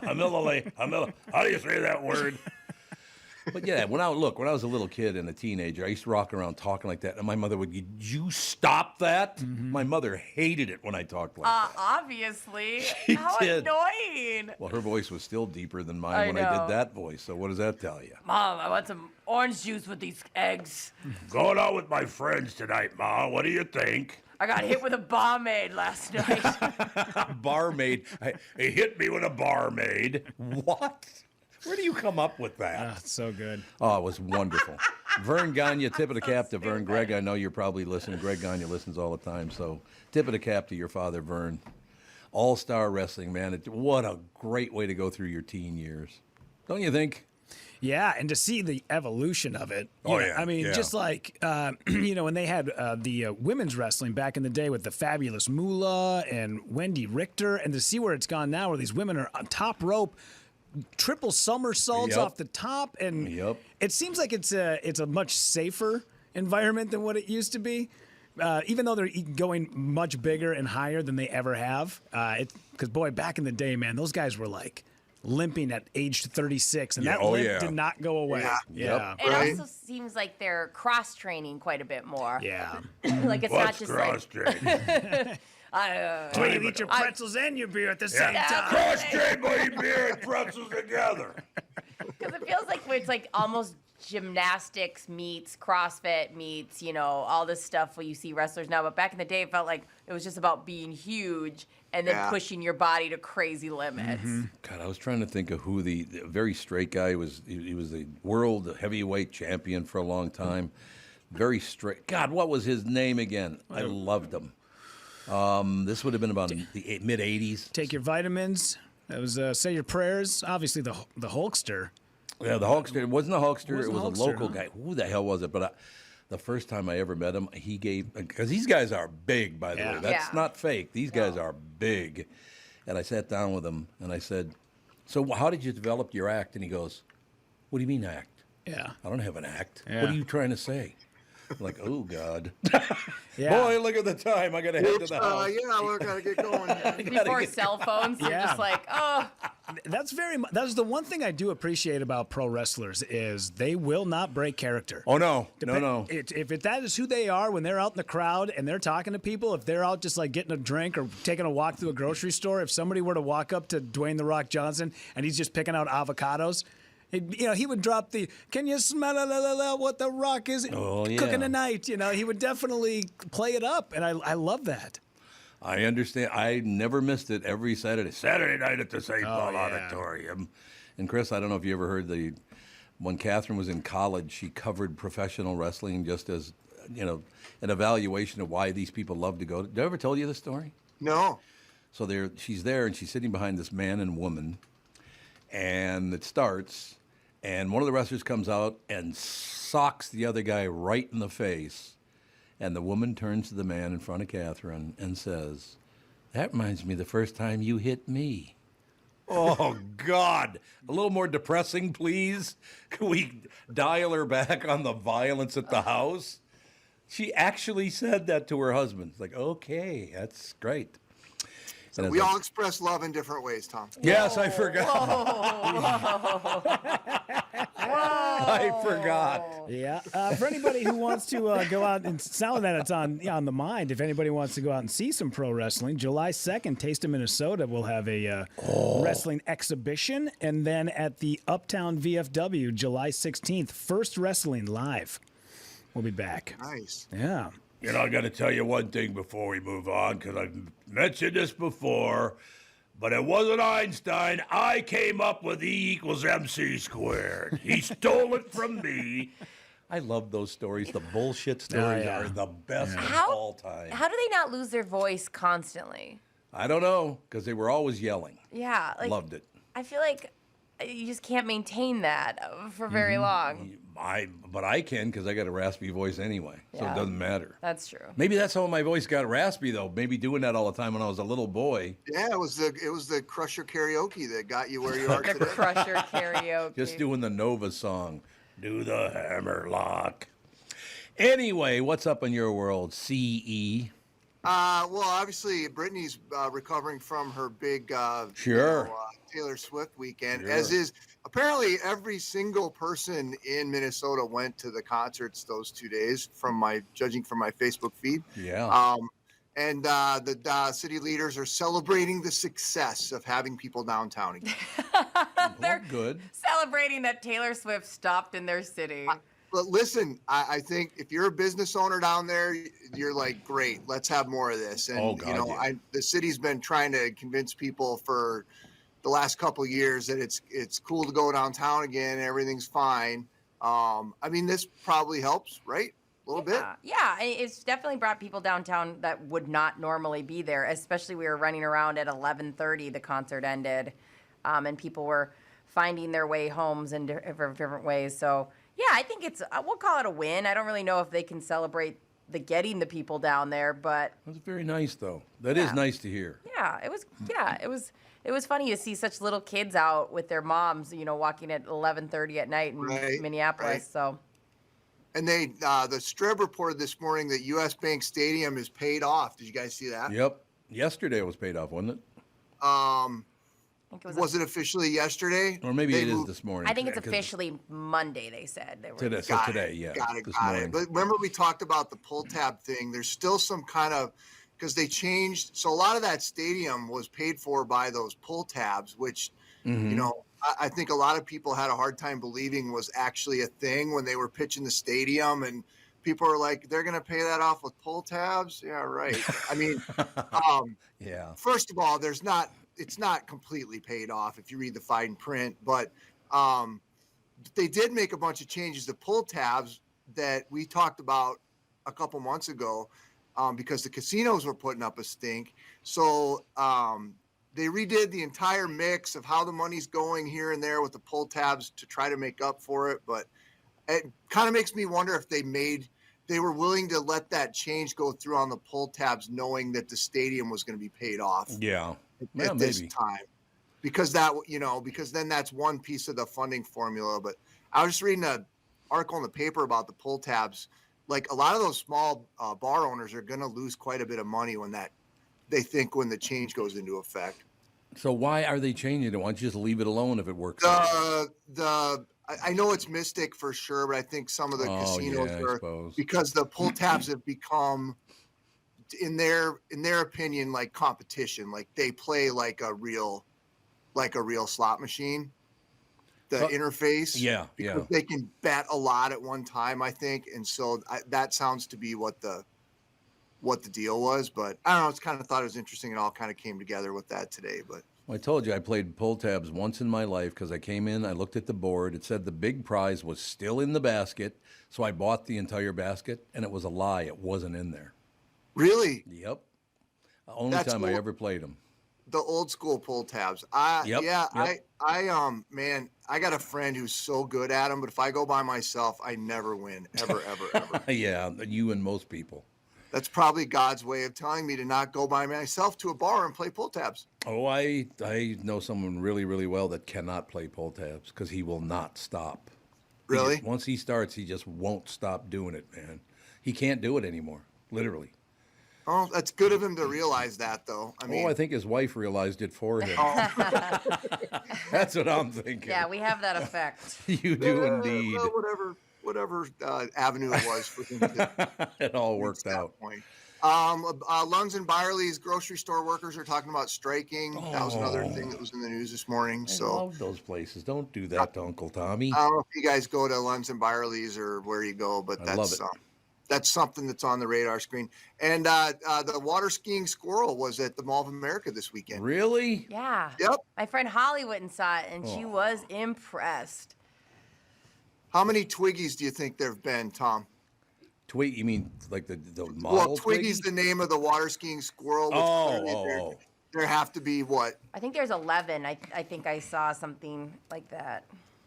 Is the squirrel named after the model back in the 1960s? I assume so, but I don't know that for a fact. Twiggy. That was it's a very exciting thing. I know you guys sometimes get down on me. I'm not bringing positive stories to you, but I wanted you to know that the water skiing squirrel is still going, and the local news is still covering it because I know you expect that kind of cliche. I don't know. Where do you get this that we criticize you? Just when I go, you suck! That's not a criticism. Just when my mascara is running down my face after your report because I'm bawling uncontrollably. Is that usually why? Yeah, I left out most of the really bad stuff this morning just for you. And I don't know about you guys, but I'm fascinated with this Russia thing and this Wagner group and what the whole deal is just. And now like all the talk is today that like this is the beginning of the end for Putin, and I don't know. I have a question for you. Yeah. People, and I never thought I'd ever say this, but the new guy's a bigger prick than Putin is. You don't want that new guy in there. Well, and the bigger question is if it's not him, and I learned how to say his name this morning for the news, and now I can't. It's escaping me. Was it Bill? What's that? Was it Bill? Bill. It's not Bill. Oh, I just thought I'd ask. The question is if it's not Putin and if it's not that guy, then what happens? And that's where it gets to be, at least with Putin, you know what he is. And, the United States and the rest of the world are very familiar with who Putin is. But I guess China and the United States are like, well, God, if it's not Putin, what the hell happens over there? And then you've got Russia being considered even more dangerous. So it's interesting. Are you going to do the Harvard story about the Harvard scholar who was studying honesty? Did you see that story? No, I didn't. Oh, you got to do this story, man. A Harvard scholar was studying honesty, and when he released his report, it was full of lies. Don't you love that? He lied about studying honesty. I see, that's magnificent to me. Did he have the Chat GPT write it for him? Yeah, maybe that's what it was, exactly. But, that's people now. People, I think, and this is my observation, because I'm the oldest one in the room, I can never remember people lying anywhere near as much as they do now. People have always lied, but not at this level, man. Everything's a lie now. Isn't that weird? With seemingly no remorse. None. Oh, they lie constantly. They just look you right in the face. Oh, God, great to see you. You lying sack. I agree with that. And I don't know if that's because, well, there's a billion different reasons for that. Yeah. But I think it just sort of the way a lot of work environments have come. Uh-huh. Your managers and stuff can't really give you an open or honest assessment of XYZ because of HR reasons. You know what I'm saying? Yeah, maybe. I mean, that just seems to be one factor, but because they can't really tell you why they're firing you. It's a whole weird. Why can't they tell you why they're firing you? You suck. What's wrong with that? Yeah. We're firing you because you suck. What's wrong with that? I don't know. At least you suck is something. It's better than giving you some BS lying right to your face. Right. Yeah. So, you got to track that story down. I gave you a report. I'll go look at that. Gave you a report on honesty, and it's all lies. I got I'm mostly focused right now on a segment we've got coming on the show today about dating, and it's just lunch. Oh, the website, the dating. Yeah, we're doing a whole episode for loneliness and help people find things to do to get out there and blah blah blah blah blah. And one of the aspects of it is the dating piece, which Tom, can you imagine going to an app and swiping through that to figure out who your next lover was going to be? No, can't do it. I don't criticize people. I know people that actually do that and all that. But I met Catherine many, many, many years ago, so that even wasn't even around before I was with Catherine anyway. So I've never done it because it wasn't around before Catherine. Yeah, I think Chris, you're gonna have trouble if you're talking to everybody and considering they're your future lover. That might be your first mistake. I just wanted to say that just for fun because it's a fun. Well, you got it out now, so let's not put it on the broadcast later. I want you to go home tonight, Chris, and go to your wife. Say, listen, lover, how was your day? God, she would I would just get a blank stare, what? What do you want? Who are you? Lover. Oh, lover. How you doing, lover? I can't see Catherine handle it. So I've heard people call it. It's nice when they, call each other that or whatever. But Catherine, if I ever called her lover, she'd go, get away from me. Lover. Hey, lover. How you doing, lover? Make it stop. You guys are going to peel off my own skin. What do you guys say? It's so unnatural and weird. No, stop. Lover. There's a skit on Saturday Night Live back with Will Ferrell, and they were in a hot tub, and they were they had this whole thing where they were so gross, passionate and gross, and calling each other lover, and eating lamb in a hot tub. That was a part of it, and then it was eating lamb in a hot tub. Yeah, it was lamb on skewers. It was all greasy. It was so gross. Yeah. I was just thinking, when did the Coneheads come out? Late 70s? Late 70s. I don't think the movie came out until the mid-90s, though. Because the late 70s is the last time I watched Saturday Night Live. Oh. I think that show sucks and always has. Ooh, I don't know. That mid-90s with Spade and Farley, Chris Rock. That was better. You're right. Man, that was so good. That was better. Phil Hartman was pretty awesome. Yeah, I also think it's always better when you look back and only get the highlighted clips. I'm sure there were terrible, skits back in the day that we just kind of ignore, but now we only bring the funny Farley stuff. But I'm sure there's a lot of ones where we're like, this is terrible. Where it was a flop. Yeah. Living in a van down by the river. No, I did watch that. That was a couple of years. Was that what that was? That was Farley. That was 90. That must have been 91, 92? I'm talking about when it was funny. Was it for a couple of years? Yeah. During that era. Yeah. Mid-90s was pretty good. Yeah. Okay, so that's probably right, because that was 28 years ago. So that'd be probably when I stopped watching then. It's been a minute. Because I did watch those guys, because I thought they were very good. Brittany wasn't even born then. Nope. Yeah. Wasn't born yet. I'm just a teen mom out here trying to make it in this world. A teen mom. There was some stuff back. Listen, you're a Taylor Swift. You must be younger than the rest of us in the room, I'd say. Yeah, I'm super young, so what can I say? I've taken on many lovers. Oh, God. I have to go home. Did I tell you that? You what? Brittany and her lovers. I have to go home just because she said I've taken on many lovers. She turned into Betty How Davis. many more times can we say lover? Lover. So bad. All right, Pally. Well, we're going to talk to you tomorrow. Yes, I'll be here with bells on. Thank you, Mr. Egert. Bye, you guys. Bye, Magnificent Chris. job, I think, anyway. News brought to you by Mr. Money Talk, Josh Arnold. Call Josh for your free 48-minute financial evaluation. Chris Egert brought to you by Josh Arnold. We have to take a break. Be right back in a couple of minutes. More news right after this, ladies and gentlemen. I've been telling you a couple of months now how happy I am with mnfatloss.com, the program. And a big part of it right now is keeping my weight stable because after I get back, we're going on vacation next week, right around the 4th of July. And when I get back, I'm going to start on the program again to lose that other 25, maybe even 30 pounds that I want to lose. So I'm at 27 lost right now. Yeah, somewhere 55, somewhere around there. It just really hasn't been hard either. I eat great food. I don't feel hungry. I have plenty of energy to get out and enjoy this fantastic spring weather we've been having. And I'm going into summer looking and feeling great. Right now, mnfatloss.com is offering an exciting summer special, $200 off, now through July 30th. But really, don't wait until, W-E-I-G-H-T. Get it? Don't wait until the whole summer goes by to get this program started. Go to mnfatloss.com for details on this special offer. If you want to find out the secret to losing 20 to 30 pounds in just 8 weeks, just like I'm doing, and save $200 on the program, schedule your free consultation. Save $200. Go to mnfatloss.com. That's mnfatloss.com. Of course, results may vary. And always be sure to tell the team at mnfatloss.com that Tom Barnard sent you. There's plenty of thoughts that come into your head when you think the name Killebrew.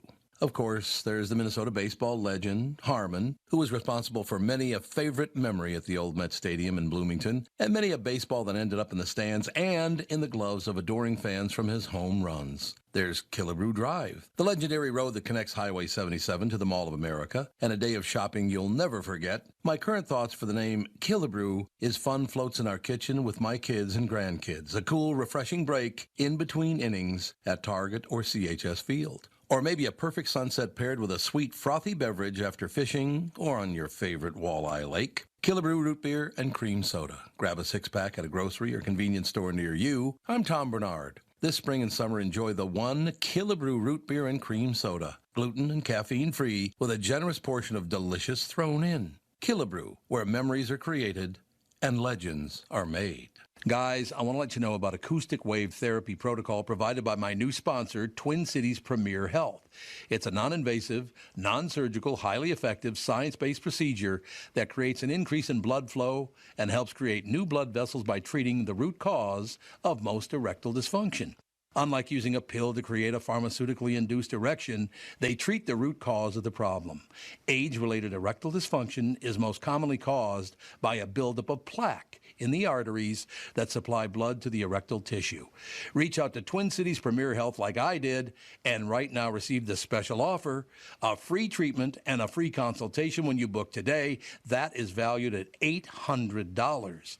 952-395-4346. That's my unique phone number, 952-395-4346 for their office, or go to TwinCitiesPremierHealth.com, and please be sure to tell them that Tom Barnard sent you. Liar. That's all I'm saying. You're right. We would never anger you. Why would you bother? I wouldn't. You know what I mean? It'd be too hard to upset you. Oh, no, it wouldn't. It would not at all, as a matter of fact. All right, I want to run by the weather because apparently they say it's cloudy still. Let me check to make sure. I want to make sure that because it's Monday, I like to keep on top of the weather if I possibly can. Yeah. You know what I mean? Get people going. We've got the big holiday coming up next week. It is cloudy and 65 right now. It's going to be 81 later on today. It's supposed to be clearing up. They're looking at around 1 o'clock this afternoon. It's supposed to clear up, 75 and partly cloudy, then sunny and 77 at 2 o'clock. So it looks some really, really decent weather coming up. But, yeah, right now it's cloudy and 65, but a nice day coming up for you later on today. Nice. Excellent. So what else? Everything else good? Everything else is good. We survived our Chris Egert moment, so that's good.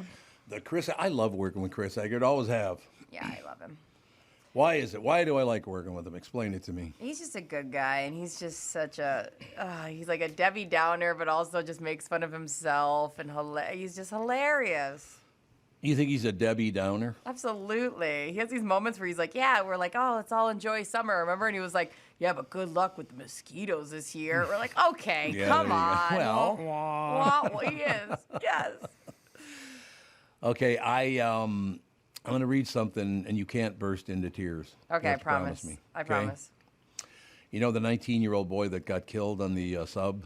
Yeah. Going down to visit the Titanic? Yeah. Here's the headline. And you have to leave if you're going to start bawling, because you will, I guarantee it. Mom of teen on sub says he'd planned on breaking a record, but she was supposed to be on the boat, not him. Ugh, how'd you like to be the mom of that, huh? That'd be great. Oh, my God. Yeah, she said she was supposed to be on that boat, not him. That's...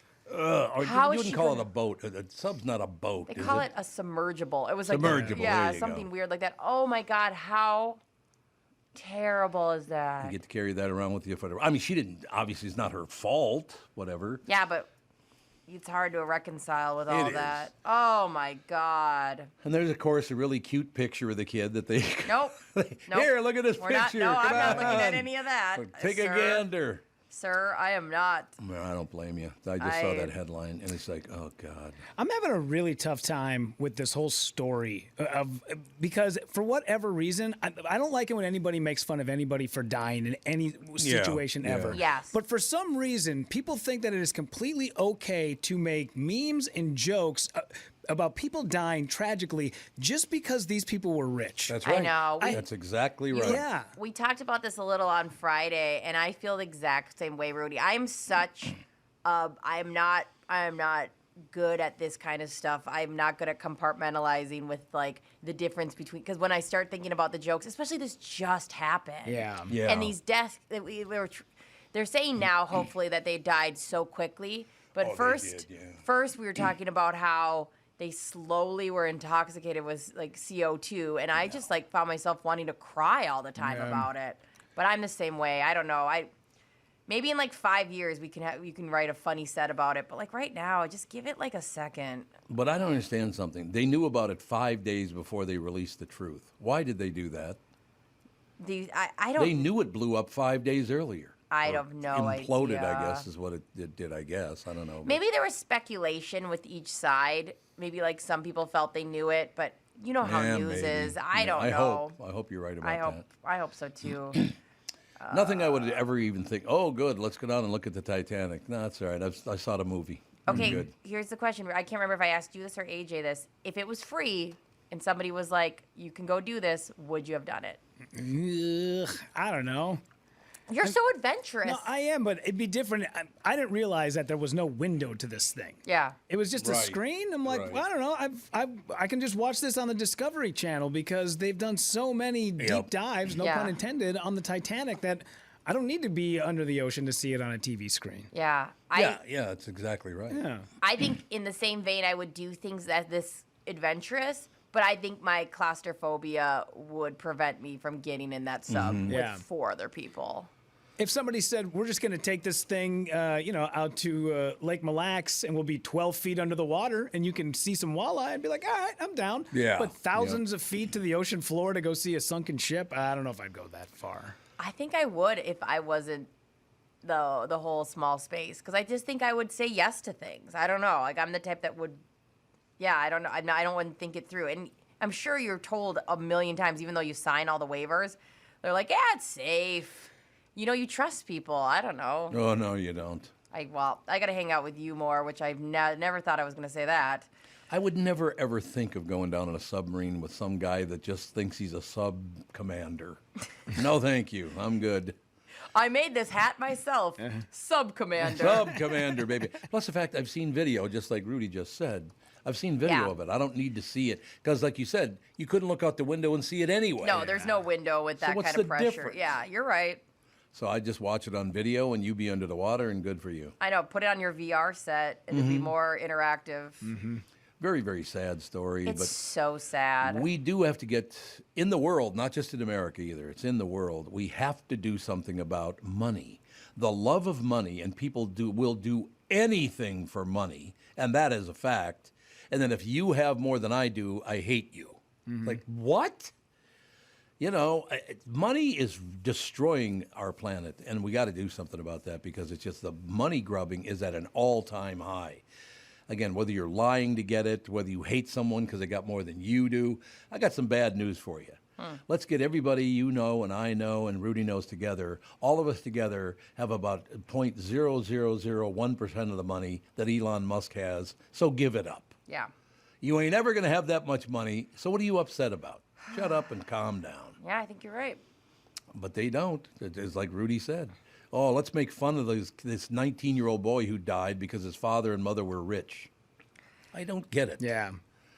Yeah, if this was like a couple of Make-A-Wish kids, we would all just be in tears right now. But yes, but just because these people came from means, it's okay to to make fun of it. And like the thing about it too is like this is the kind of rich people that or I shouldn't say rich people, that sounds so bad, but like this is the kind of wealthy people that you go, they're interesting. They were like, let's go on this, I'm going to take my son on this adventure. I'm going to, this one-time life experience, I value this over probably all in all $500,000 because that guy bought 2 tickets for him and his son.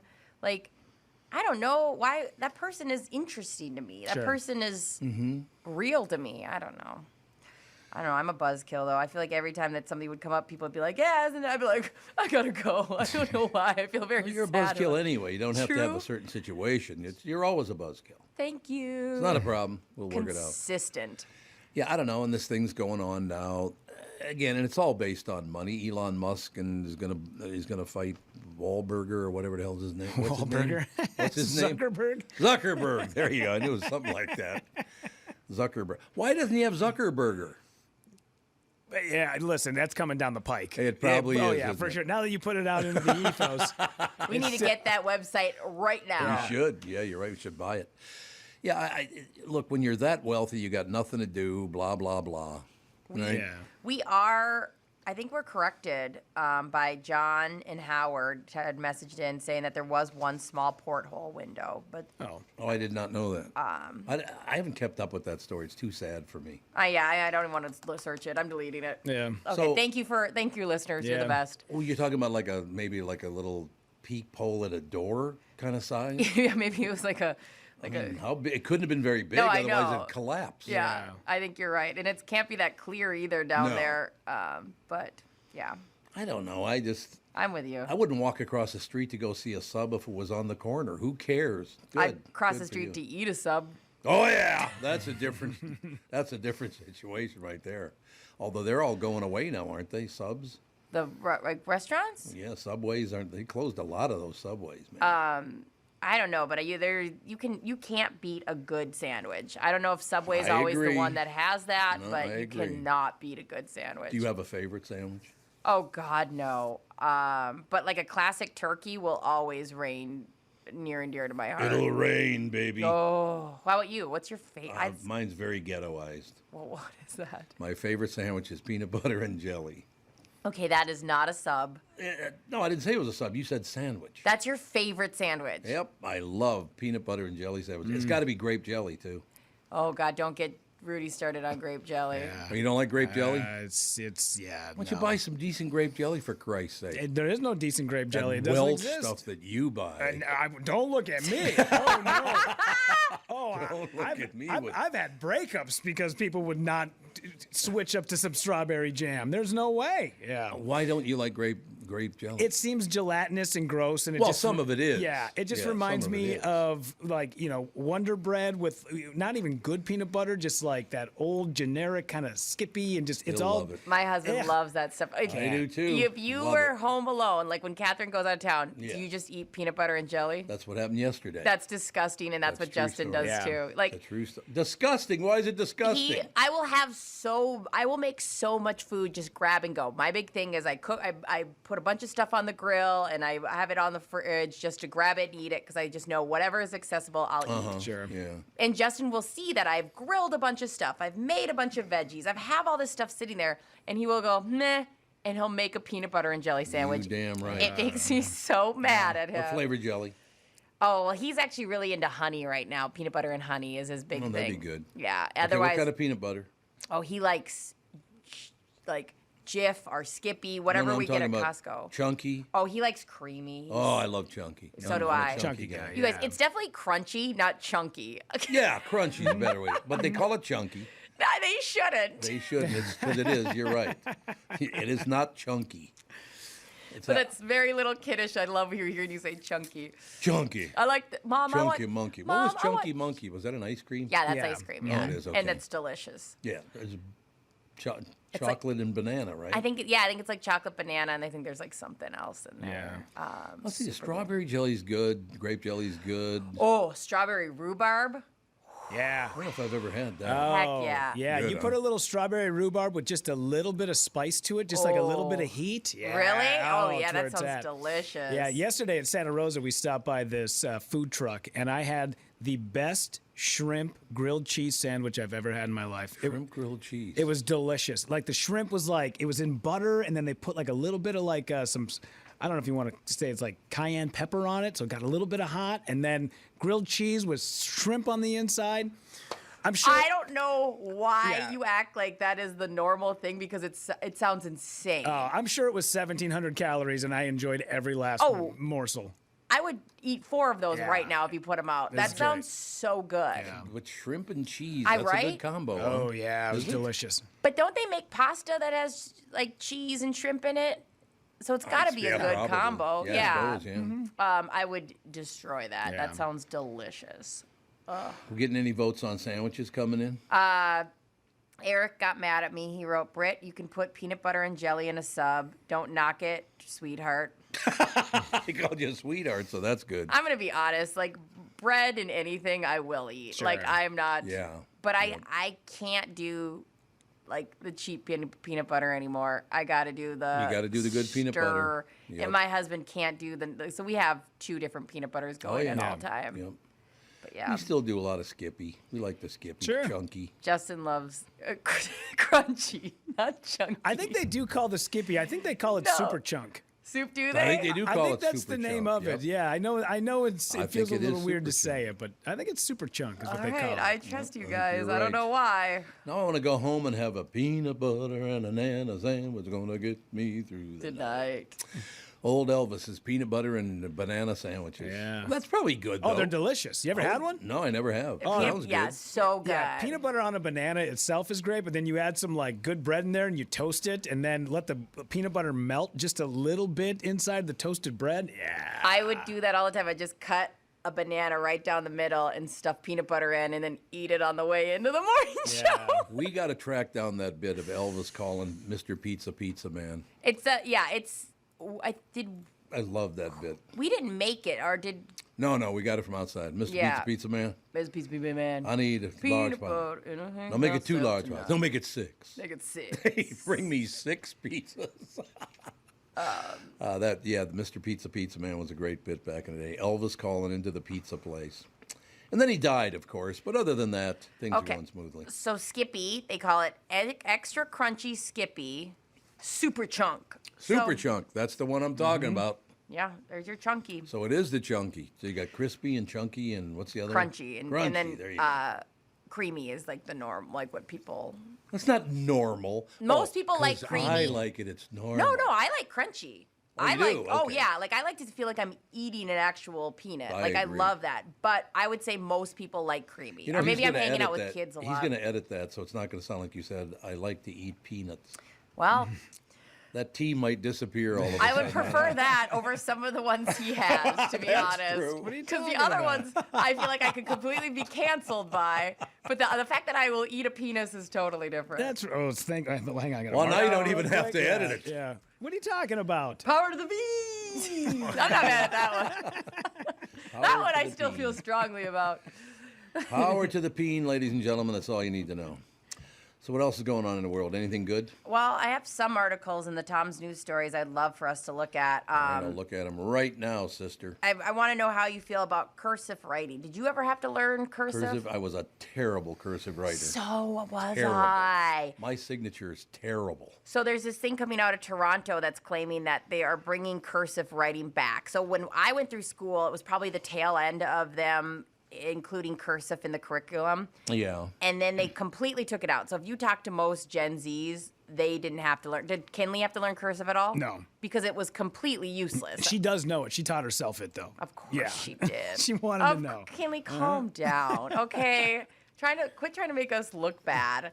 But yeah, I'd love you to touch on this. Looks like a Toronto news story about bringing cursive back. Do you know anyone that has absolutely beautiful handwriting? Oh, my mother's handwriting. It always be, a woman. Yeah, calligraphy. Yep. It's beautiful. Yep. Yeah. I love my mom's signature. I love my mom's signature. And I love my grandma's signature. I love it.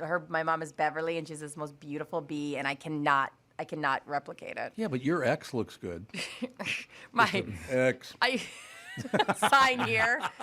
All my contracts at Hubbard could be anybody. Yeah. It could be anybody that signed them. My signature, it says Thomas Barnard, but it actually looks like it says Leonard. I like your signature. You do? Yeah, I think I just have seen it a bunch, and I like it. I suppose. Mine's so bad, and like in the military, we had to sign so many things that I would get so lazy, and mine just looks like crap. Like I do not have a regal signature. Cursive is making a comeback, relegated in 2006 to an optional piece of learning in Ontario elementary schools. Cursive writing is set to return as a mandatory part of the curriculum starting in September. Education Minister Stephen Lecce said it is about more than just teaching students how to sign their own name. The research has been very clear that cursive writing is a critical life skill in helping young people to express more substantively, to think more critically, and ultimately to express more authentically, he said in an interview. So they don't use cursive? Do they just print? What do they do? Yeah, I think they teach just print, and then they just print. I'll be honest.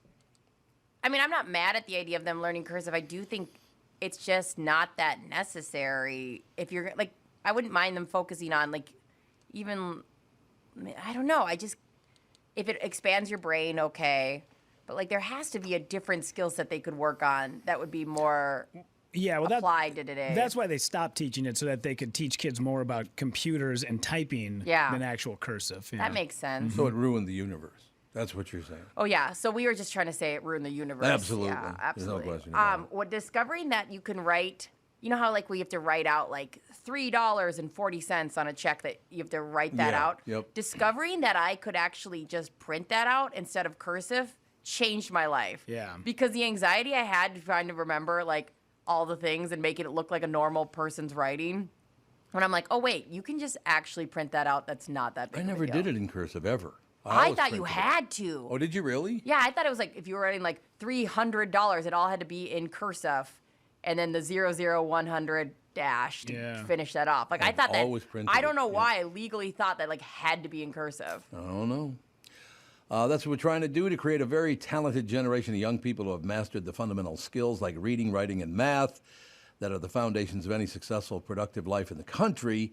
Ontario's new language curriculum, set to be in place for the new school year, introduces a host of changes, including a renewed focus on phonics.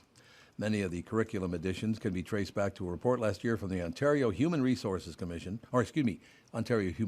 Commission, which said the province's public education system was failing students with reading disabilities and others by not using evidence-based approaches. So if you're not writing stuff out, you're not reading it, so you develop reading disabilities, and then you get punished for that because you don't teach me how to write anymore? Yeah. I don't understand that thinking at all. I don't know. Yeah. I don't know. I was on a show one night, sitting in a green room, writing in my notebook, and there was another comedian, a female, probably about 21, 22. She was sitting next to me, and she leans over, and she goes, what language is that? I said, what? She goes, what are you writing? I said, it's cursive. What? She goes, you write in cursive? I write only in cursive, yeah. And she goes, oh my gosh, really? I was like, do you not write? And she's like, I was never taught. I never knew, nobody ever taught me how to, so I've never seen it. She goes, I really thought you were writing in a different language. I was like, no, it's English. Yeah. It's just a different form of it. She goes, no, when we were in school, it was all print. You had to print, and even the workbooks were all in print. I remember that we would get a sheet and we'd have to do cursive like Z's over and over. Yeah. And my big thing was I wanted to be done quickly. And to this day, you can tell my handwriting was based on, I would like to be done now. And so I will abandon words halfway through because I want to be done so badly. Yeah. Because I've seen your writing, Rudy. Do a lot of people have trouble reading it? Yeah. And if I really sit down and focus, it can be nice. Yeah. But I know my chicken scratch. So I can sit down and read it quickly, no problem. But you don't need a lock on your diary. You're saying? No, absolutely not. No. But I could. If I really have to sit down and write something out, then if for somebody else to read, like a note to my daughter in the morning, if I leave it on the kitchen table, I will write it in cursive and I will make sure that it's legible. Well, let's be honest, though, you guys. This whole they have to learn cursive thing. Cursive only has a couple letters that are weird. Otherwise, they're all just an extension of the normal letter with a little tail. Mm-hmm. They think for some reason that it takes more brain power to write than print. Yeah. That's because there's better thought for your maybe brain. put into there. I guess that's what they're saying. Yeah, I guess that's what they're saying. Because what Z is a weird one. What other weird ones do they have that don't look like? It's. I do like that big a big A. Yeah, love that. That's very cool. Yeah. But I don't think there's a lot of weird letters in cursive that you wouldn't understand. An F, like a lowercase f, is a little weird. Absolutely. That's a weird one. I would say Z and F. Yep. We just got to teach that then. That shouldn't be that hard. Yeah. Why would you need to use just some letters? No, I'm just saying, all the other ones, like a T, that's obvious. Yeah. Yeah, A B, my name, Brittany, you could understand that in cursive if you've never seen cursive before because it looks just like normal. Right. But I think they're talking about brain function here more than how it looks. Sure. It's just, it yeah. helps.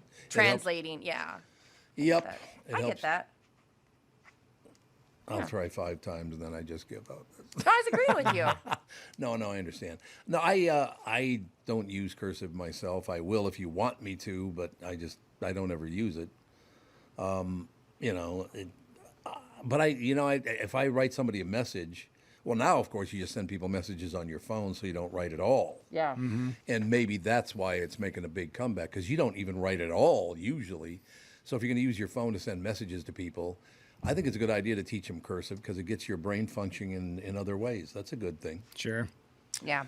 That would make sense. Oh, we got to take a break here. We got the boys coming up, as a matter of fact. Next, we'll take a break. Be right back. Phil, Mackey, and Kent Hrbek will join us next.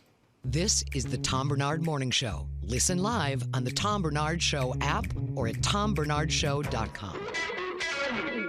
The new Tom Barnard Morning Show is proud to have partners like Bradshaw and Bryant, MyPillow, and North American Banking Company founder, chairman, and president, Mike Bilski. I've advertised on Tom's show for years, and the reason is simple. My business is recognized because of the ads, and that recognition has created growth. What business doesn't want to grow? I highly recommend the Tom Barnard Morning Show for your advertising. Grow results for your business by partnering with the Tom Barnard Morning Show. Visit tombarnardshow.com, keyword partner. There's plenty of thoughts that come into your head when you think the name Killebrew. Of course, there's the Minnesota baseball legend, Harmon, who was responsible for many a favorite memory at the old Met Stadium in Bloomington, and many a baseball that ended up in the stands and in the gloves of adoring fans from his home runs. There's Killebrew Drive, the legendary road that connects Highway 77 to the Mall of America, and a day of shopping you'll never forget. My current thoughts for the name Killebrew is fun floats in our kitchen with my kids and grandkids, a cool, refreshing break in between innings at Target or CHS Field. Or maybe a perfect sunset paired with a sweet, frothy beverage after fishing or on your favorite walleye lake. Killebrew root beer and cream soda. Grab a 6-pack at a grocery or convenience store near you. I'm Tom Barnard. This spring and summer, enjoy the one Killebrew root beer and cream soda. Gluten and caffeine-free with a generous portion of delicious thrown in. Killebrew, where memories are created and legends are made. This is Bob Sansevere, and I want to tell you about Dave Bialke from Bialke Law. Dave represented my wife, Mary, when she had a significant workplace injury. She was very happy with the job Dave did. If you have a work-related injury and have Dave represent you, I'm betting you'll be happy too. Dave is a down-to-earth guy. He grew up in northern Minnesota, rides a Harley, and worked various jobs doing concrete, electrical, plumbing, roofing, and carpentry work. Dave works for people with work-related injuries. If you work construction, or anywhere for that matter, and you're hurt or even just hurting, you should talk to Dave. Let's face it, our bodies wear out. If your body is worn out from work, if your knees or back or shoulders hurt from things you do at work, do what Mary did. Call Dave and talk to him about it at Bialke Law to set up a free initial consultation consultation. The number to call is 763-571-2410. That's 763-571-2410. Or visit bialkelaw.com. That's BIALKE law.com. At Power Lodge in Miller Marine, their 88-degree sale was hot, but if you missed the boat, we'll have you on the lake before sunset with their Hook and Go special. This throttle therapy just got real. Now through the 4th of July, only bring home your own trend-setting Bennington pontoon with savings up to $40,000 off MSRP. Their showroom is waiting with water-ready pontoons and tri-tunes, huge Independence Day savings on boat, motor, and trailer packages. Go from floor to shore in the same day with competitive financing options and no money down. Looking for delivery? Just ask their team of experts. They specialize in moving your next party on the water from their place to your place. Over 600 watercraft in stock. Launch into adventure today at Power Lodge in Brainerd, Ramsey and Onamia, and Miller Marine in St. Cloud, the world's largest Bennington dealer. This is Tom saying head to powerlodge.com and get some Hook and Go fun today. Financing available on approved credit, freight, and prep not included in package. Okay, Phil, can you hear me? Nobody else can hear me, so I'm going to do the intro right here. So just don't overreact to the intro, okay? You ready? I'm ready. Yeah. Okay. Ladies and gentlemen, Minnesota legend Phil Mackey and some guy named Kent Hrbek is brought to you exclusively. So what do you think? That should be the new intro, don't you think? I feel like I should be referred to rightfully as a legend. Yes, yes, absolutely. Minnesota legend. A legend only in my own mind. Kent's in the background complaining. I love it. I'm not complaining. I'm liking it. Oh, you're liking it. Good. I'm glad to hear that. Minnesota legend Kent Hrbek Sports brought to you exclusively by Killebrew Old Fashioned Root Beer and Cream Soda at the ballpark up north or in your fridge. Killebrew Root Beer and Cream Soda. Phil Kent with us today, as a matter of fact. Watched game yesterday. The boys in the middle were not looking too good again, but came home with the big victory, which I thought, look, they took 2 out of 3 from Detroit. That had to happen, don't you think? Yeah, it'd have been nice to take 3 out of 3, but hey, they're on the road. We talked about it on Friday. We threw everybody a curveball because we're back on here today on Monday. People are going to get sick of us. Well, I should probably mention right here, but you've got stuff to do and I got stuff to do, so neither one of us is going to be around on Friday. I've been around. What's but that? You're not going to be around. I don't know what you're saying. I can't understand a word. No, but I mean, they got a tough road trip. Yeah, they do. They had struggled against Detroit a little bit, but like I said, we always said they're not out there to try to lose ball games themselves. They got a scrappy little ball club, and yeah, the Twins played good. They had a good weekend, and off to Atlanta, which is playing one of the best teams in the league. Yep. We'll see what happens. We shall see what happens. So are any of you guys, I'm talking to Kent, I'm talking to Phil, I'm talking to both of you in studio here. Are you guys going anywhere over the weekend for leading into the 4th of July? We may or may not have just irrationally booked a Vegas trip. I think that's happening. For this weekend? Yeah. Wow. You mean with listeners? My wife's birthday weekend. Oh, okay. We've been kind of talking about it. We're like, let's just do it. What are we doing? So we woke up on a Monday morning and we're like, screw it. We're going to Vegas this weekend, even though it's like 114 degrees this time of year. We're not going outside anyway. There's some things to do inside, I've been told. Yes. So, yeah. Hey, if you get a chance, go see the Garth Brooks concert. I guess you won't. Well, if you're going there the weekend, yeah, he's on the weekend, so I'm looking around. Where's he? Is it a residency or is he just touring through there this weekend? He's doing a residency at Caesars. I'll tell you, so did you guys see him when he came through U.S. Bank Stadium a couple years ago? Mm-mm. I did not. I was actually out of town, but I did see him before when he came through and did the other thing at the XL or something. I think he was before, but no, I did not see him. He was 70,000 people just packed to the rafters, and we went on, I don't know, StubHub or whatever, and just snagged a couple last minute tickets, and he played for like 3 hours at U.S. Bank Stadium. God. And I would say every 10 or 15 minutes, he would sort of, a song would get done, and he would just like pour his heart out to the audience. This is exactly what Rudy does after his stand-up gigs too. That this is the best audience I've been touring for 30 years. I can't tell you guys, this is the greatest night of my professional life. He must have said that like 5 or 6 times to the Minnesota crowd. And so a few weeks later, I asked, I don't know if you guys, Jason Fitz is an ESPN radio host. He used to be a fiddle player up and down the Nashville scene. I said, you've opened for Garth Brooks a couple times. Was he just saying that to us, or was he really having a religious experience in front of Minnesota? He goes, no, Garth's been saying that to every audience for 30 years. Yeah. I saw Metallica in Minneapolis one time, and they were like, listen, we love every time we come through here. You fans here in Milwaukee, about Minneapolis. Oh, yeah. There you go. Sure, right, yeah. Uh-huh. There you have it. We love Detroit, Minneapolis. Yeah, it's a great city. It's like written on the back of their guitar. Minneapolis. Yeah. Indianapolis. Was that like 3-4 years ago? Oh, this was probably, I think, 99, 2000. Yeah, it was a long time. 20 years ago. Yeah. God, I went and saw them last time they were here, and I think it was like 3-4 years ago, something like that. Or I shouldn't say last time they were here, but they were at he was at U.S. Bank, wasn't he? That time they were not. Yeah, they were just at U.S. Bank, I think. But this time they were over at the other Target. Target Center? Target Center, yeah. Yeah. Really pretty decent people, from what I understand. I didn't spend a lot of time hanging out with them, but, it all works out in the end. But we got a big holiday week coming up. We got the 4th of July next week. And I don't know. I really like the fact that this kind of they put the 4th of July right in the middle of summertime. Do you think that was an accident? Gee, we'll have the birth of the nation right in the middle of the summer. What do you think? They were ready to sign off in like mid-February, but someone was like, wait, hold on a second. What if we got the lawyers involved for a couple months here and we drag this thing out? Yeah, we can't blow fireworks off in the middle of the wintertime. We got to have them in the summertime so people can sit outside and watch them. God, I was listening on some radio on the way in this morning. The people at My Talk were talking about fireworks, and all three, they're women, because the host is not on today. But the male host is not on today. But they were talking about fireworks, and none of them liked fireworks. They don't like being around fireworks. There are people like that, and I tell you what, sometimes you go to those, like the ones out in St. Louis Park. They do it at Aquila Field. They used to anyway. Those bad boys get loud, baby. That's the one thing about fireworks. Like, my God, some of those things are loud. I love I'm actually jumping in my RV and heading out to the Black Hills of South Dakota. I've been going out there for the last 30 years, and sure, I'm spending the 4th out there, and boy, they have some great fireworks out town of Belfouche, South Dakota, Sure. the north end of the Black Hills.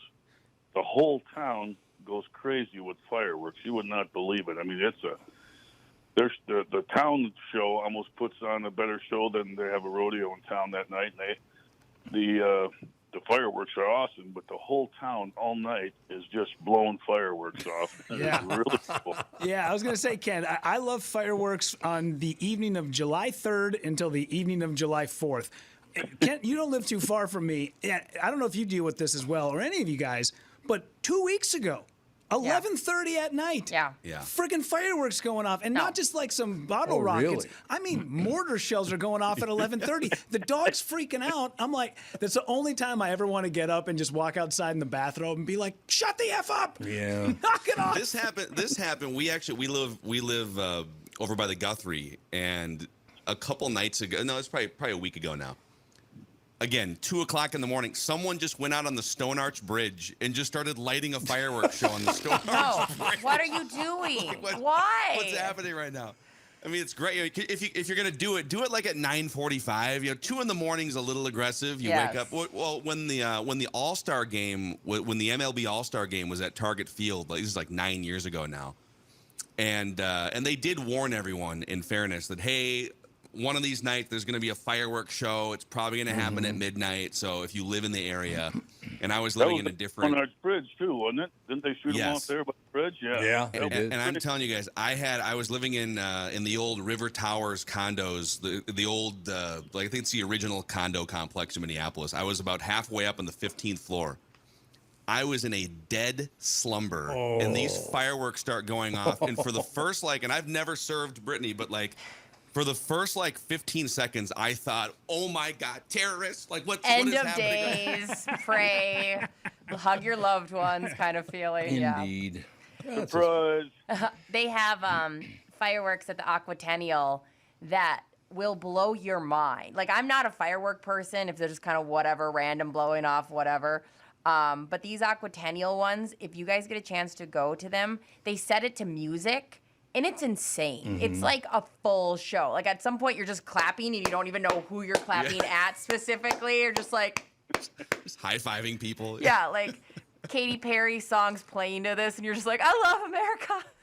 I've been a big fan since I was a kid. I mean, I've always liked it. I mean, we used to go with the family and sit out at Valley View Park in Bloomington and watch them shoot them off at the old Met. You can see them come up over the trees. And... I don't know, it just brings back good memories. Mom would make a big bowl of popcorn, and we'd go sit out in the middle of the field with the other neighbors. And I've always loved it. I always will. I even like Friday nights at Target Field now. During the summer, on Friday nights, they blow off fireworks after the game to some music, and that's always pretty cool. It's a fun night. So, it's always been a big. I've always loved the 4th. It's always fun. Find some place by the water and hang out and watch fireworks. Maybe have a beverage or two. No, not you. No.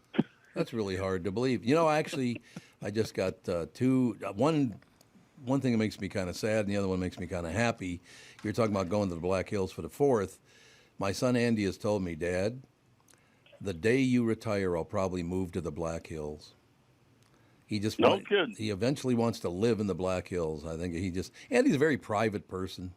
And he's not, snooty or anything like that. He's just a very, very private person, and he just loves it out there. And again, one of my favorite days, I was walking in the Badlands, and it started snowing. That was one of the most beautiful things I have ever seen in my life. Yeah. And then the other thing is, I'm going to Long Prairie Sunday.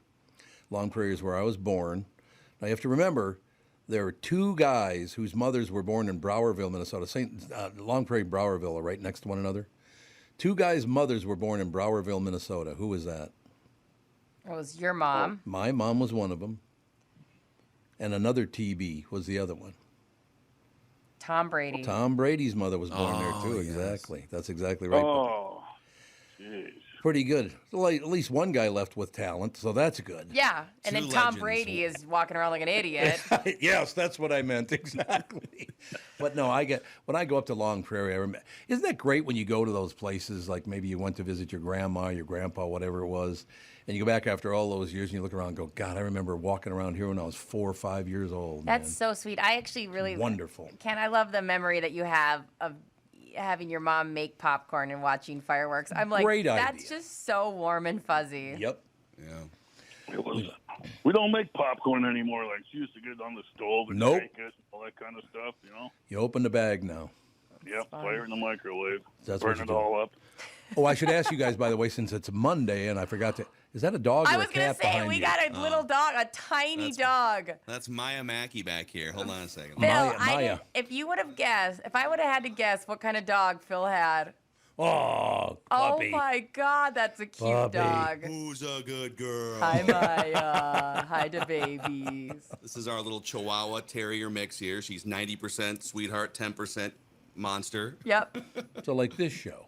Thank you very much. Pretty Rachel. much. Yeah, it's pretty much like that. Yeah. She's got those like one ear that cocks a different way than the Yep. other. It looks kind Yep. of like the flying nun a little bit going. I love that. I didn't even know love she was dogs. back there, but of course you're an attention stealing.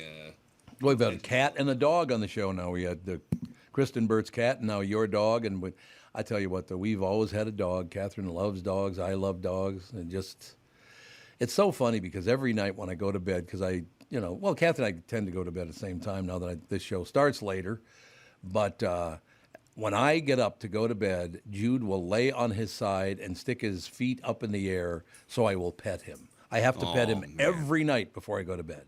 Man, dogs are just they are the unconditional best. They really are. I read something. I get so sentimental now. And you having a bad visual? Oh, of the way that Tom pets his dog. Wait a minute. He's laying there in his skivvies and his whitey tighties. What are you talking about? And scratching his dog's belly.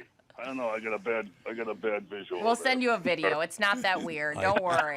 We'll blur out the whitey tighties. Don't worry about it. Hey, let me put it this way, Kent. The only thing I'm rubbing on that dog are his ears, all right? So get your filthy mind out of the gutter, pally. Oh, Phil, I need to ask you, by the way, both you actually, because it's Monday, it might be different. Do you have to be out at a certain time? 37, and we should be good. Okay, 37. Kent, how are you doing? 37? Wow, I'm here for the remainder of the day, I guess. For the remainder of the week, actually. It's going to be here till Thursday. So 37:45 works for you guys? Is that okay? We're good. Yeah, 9:37 at any point during that minute would be good. So I won't get yelled at by my SKOR North coworkers who have a lot of things to rant about this morning. Shocking. I know. Okay, I want to hear. What are you going to rant? Just don't tell me because you got to tune in to Phil and Judd.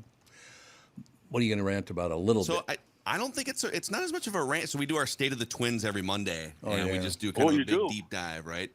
Yep, State of the Twins Monday on the Mackey and Judd podcast. And here's something I find really fascinating. So last season, Twins starting pitchers pretty much never pitched deep into games. You know, I think they were 28th in total innings. Most of the starting pitchers would be taken out after the 5th inning. I think they only had 10 games all year last year where a starting pitcher completed 7 innings.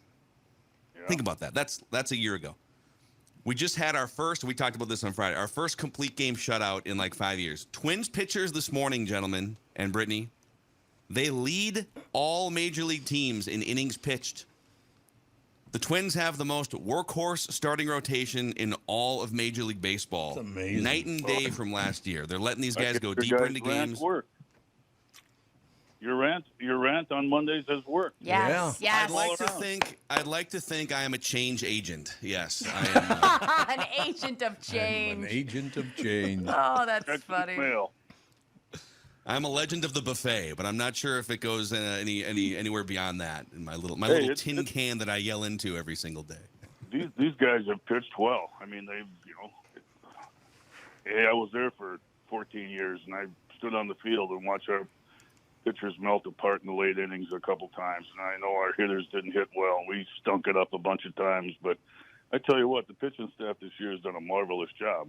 It's been and proven right there. We've had the deepest going starting staff in the league, so that's pretty good. We get these guys bats going and keep them healthy. We got a chance. I don't understand the Byron Buxton deal.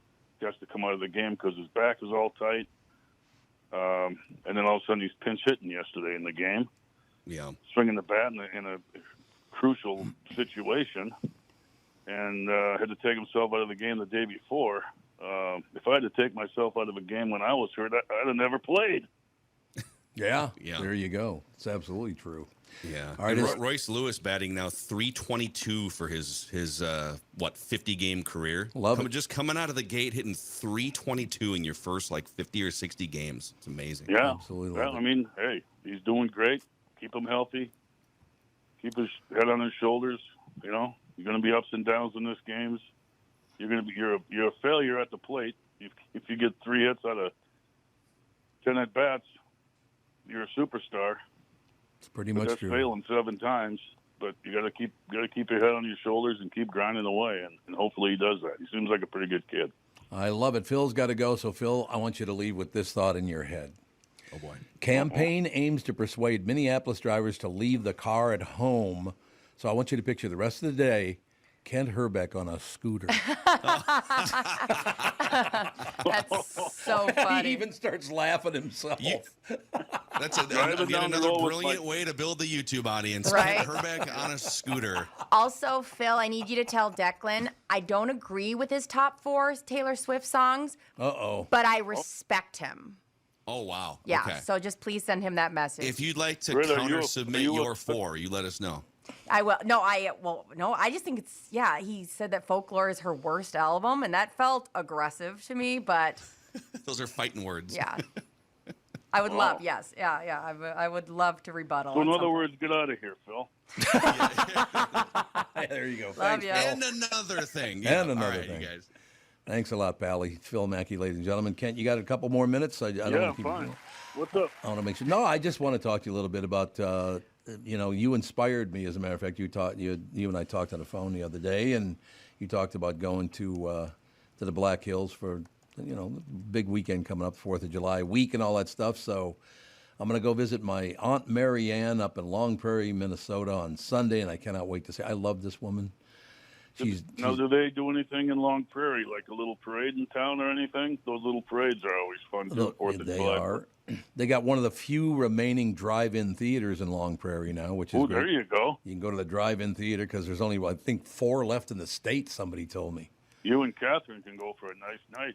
Oh, see, we'll just hang out in the back seat. It'll be unbelievable. Bring some popcorn along. Exactly, from the bag, not pre-popped. I should mention, by the way, when I said, I'll get in the back seat, but Catherine will stay in the front seat, so it's not going to do me much good.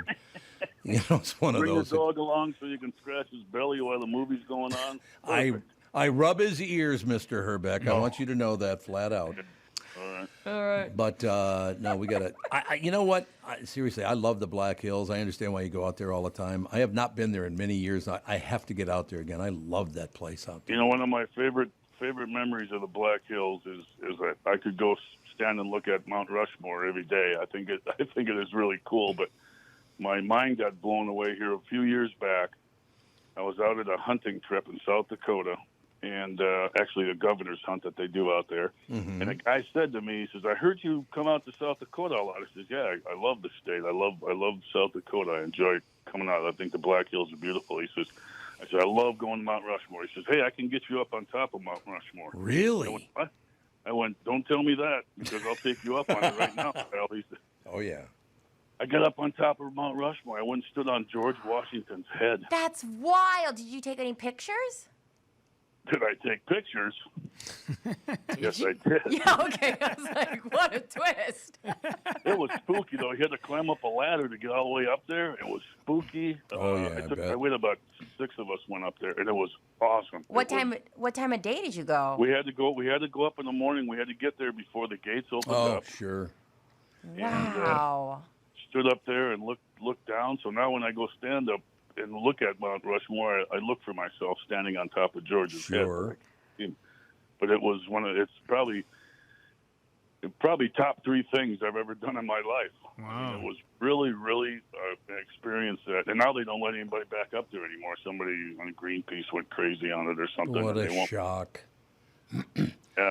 I tell you what, though, did anybody take a picture of you up there from the ground when you were up there? No. Oh, we were hoping that would have been really cool. You see Yes. that dot up there? That's me. I'm that dot. I'm the dot. Now, that must have been a ball for you. I would have loved to have done that, but now you tell me because of Greenpeace can't do that anymore either. I don't know. Something happened where I think just huge, like, presidents or whatever can go up there, or, I don't know, dignitaries. No more Kent Hrbeks. Will you send us a picture of that? That'd be awesome to see. I got to cross out a few people that are in the picture. Ooh.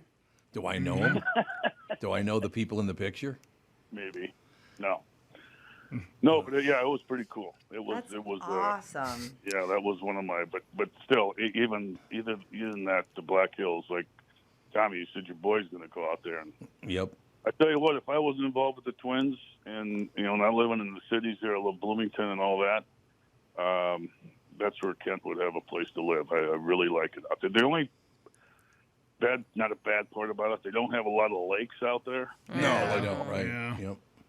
A lot of stream fishing, a lot of trout fishing and stuff. But they got a couple real beautiful lakes, but they're not like walleye lakes or whatever. But yeah, it's a beautiful, beautiful area. People are fun.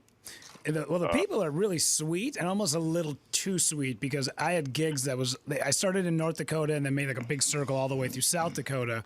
And I was making a hotel reservation in North Dakota, and I called the lady, and because these towns, there's no online booking. You have to call to make a reservation because the town is so small. And I called the place, and the lady's like, "So what are you doing out here?" And I said, "Oh, I got a couple of gigs. I'm a comedian, and probably come through, and I'll maybe take a swing into Mount Rushmore." And the lady goes, "Oh, you can't go to Mount Rushmore." I said, "What?" I said, "Really? Is it closed or something?" And remember, I'm calling North Dakota, right? Yeah. She goes, "Well, no, you can't go to Mount Rushmore. That's in South Dakota." I said, yeah. Thanks for the info. I had no idea. I would have gone to the wrong state. Thank you so much, ma'am. Thank you for the heads up. I think I can cross the border pretty seamlessly, but I'm not sure. Thank you for the heads up, ma'am. That's so sweet. Oh, well. All right. Mr. Hrbek, we will talk to you in a couple of weeks then, I guess. Yeah, I guess we won't be on Friday. And It was nice chatting. You guys have a great week, great 4th of July. Be safe. You do the same, Pally. Remember to don't hold on to them ladyfinger firecrackers like we used to do back in the day. Oh, I did too, man. I did too, no question. You were a tough guy if you could hold on to a ladyfinger when it exploded.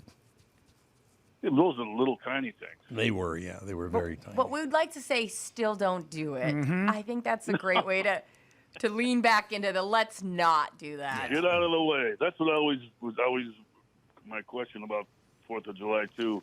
You know, all the aunts and uncles and Uncle Drunk that you had would... Uncle Drunk? He gets to the back of his car in the middle of the evening after pounding beers all day long. Yes. And he pulls out $8,000 worth of fireworks. Oh, yeah. Walking around blowing off fireworks. Be safe out there, folks. That's all I got to say. There you Have go. fun, but be safe. Kent, we'll talk to you in a couple of weeks, all right? All right. See you guys. Thank you, sir. Bye-bye. Kent Hrbek Sports on the Tom Bernard Morning Show was presented once again by Killebrew Old Fashioned Root Beer and Cream Soda. Start your next memory at your favorite grocery or convenience store today. Find a store near you at KillebrewRootBeer.com. That's KillebrewRootBeer.com. We'll take a break, be right back, and wrap things up right after this. This is the Tom Bernard Morning Show. Listen live at TomBernardShow.com or on the Tom Bernard Show app. What can Hubbard Interactive do for your business? Let's take a listen and find out what they did for one local company, Steve the Window Guy. I'm Sally, and I'm a digital brand strategist here at Hubbard Interactive. We met with Melissa from Steve the Window Guy, and she was looking for help with their video advertising strategy. So we helped build a comprehensive plan for streaming TV and YouTube ads. And Melissa, tell us how it's been getting your message out with help from Hubbard Interactive. I've been working with them for 5 years, and what I've learned is that they have both the experience and the depth inside their team to help me solve any creative marketing challenge that I've got. So over the years, I've moved from radio ads to streaming TV to YouTube ads, and now we're moving towards SEO. And I'm loving the results that I'm seeing. Is there anything else you want business owners out there to know about Hubbard Interactive? I am so grateful for the entire team at Hubbard Interactive for effortlessly understanding our business and our marketing vision, and then always delivering only the best results. To find out how our experts can help your business grow, get in touch today at hubbardinteractive.com. You need to know a guy for your auto repairs, legal issues, banking, and more. The same goes for investment advice. You need a guy to help you be successful, someone you can trust who gets results. Well, I got a guy for you, Josh Arnold. Josh gives you straight talk, not sugar-coated advice about your financial situation. Josh has seen it all when it comes to economic and market conditions, and Josh can make sure that your retirement objectives match your investments. Do yourself a favor and call Josh now for a no-obligation, 48-minute evaluation. You've got nothing to lose, and you'll get a different point of view for your investments. Call Josh at 952-925-5608. That is 952-925-5608. You'll be glad that you did. And tell him his guy, Tom, sent you. Investment services offered by Josh Arnold Investment Consultant, LLC, a security investment advisor. Past performance is no guarantee of future results. All investments involve risk. All comments and opinions are Josh Arnold's and do not constitute investment advice. Tom Bernard is a paid endorser. When you need someone to listen, a lawyer you know and trust. If you've never been in an auto accident, it's hard to know what to expect from the insurance adjuster. Here are some tips. 1, if they talk to you about whether or not you should hire a lawyer, it's a good sign that you probably should. 2, it's illegal for them to give you any legal advice. They aren't lawyers, and they aren't licensed to practice law. 3, if they tell you that everyone involved in the accident is at fault, they're wrong. This comes from the belief that you're at fault for just being on the road. That's nonsense and not supported by any law. Finally, remember that friendly adjusters are often just gaining information. They want you to do most of the talking so they can file their report. I'm Mike Bryant from Bradshaw and Bryant. I hope you're never injured in a collision. But if you are, don't sign anything until you've talked to us. Find Bradshaw and Bryant, personal injury attorneys at minnesotapersonalinjury.com. Seeking justice for the injured. Bradshaw and Bryant. Look at that timing. Perfect timing. Nailed it. That's all I have to say, ladies and gentlemen.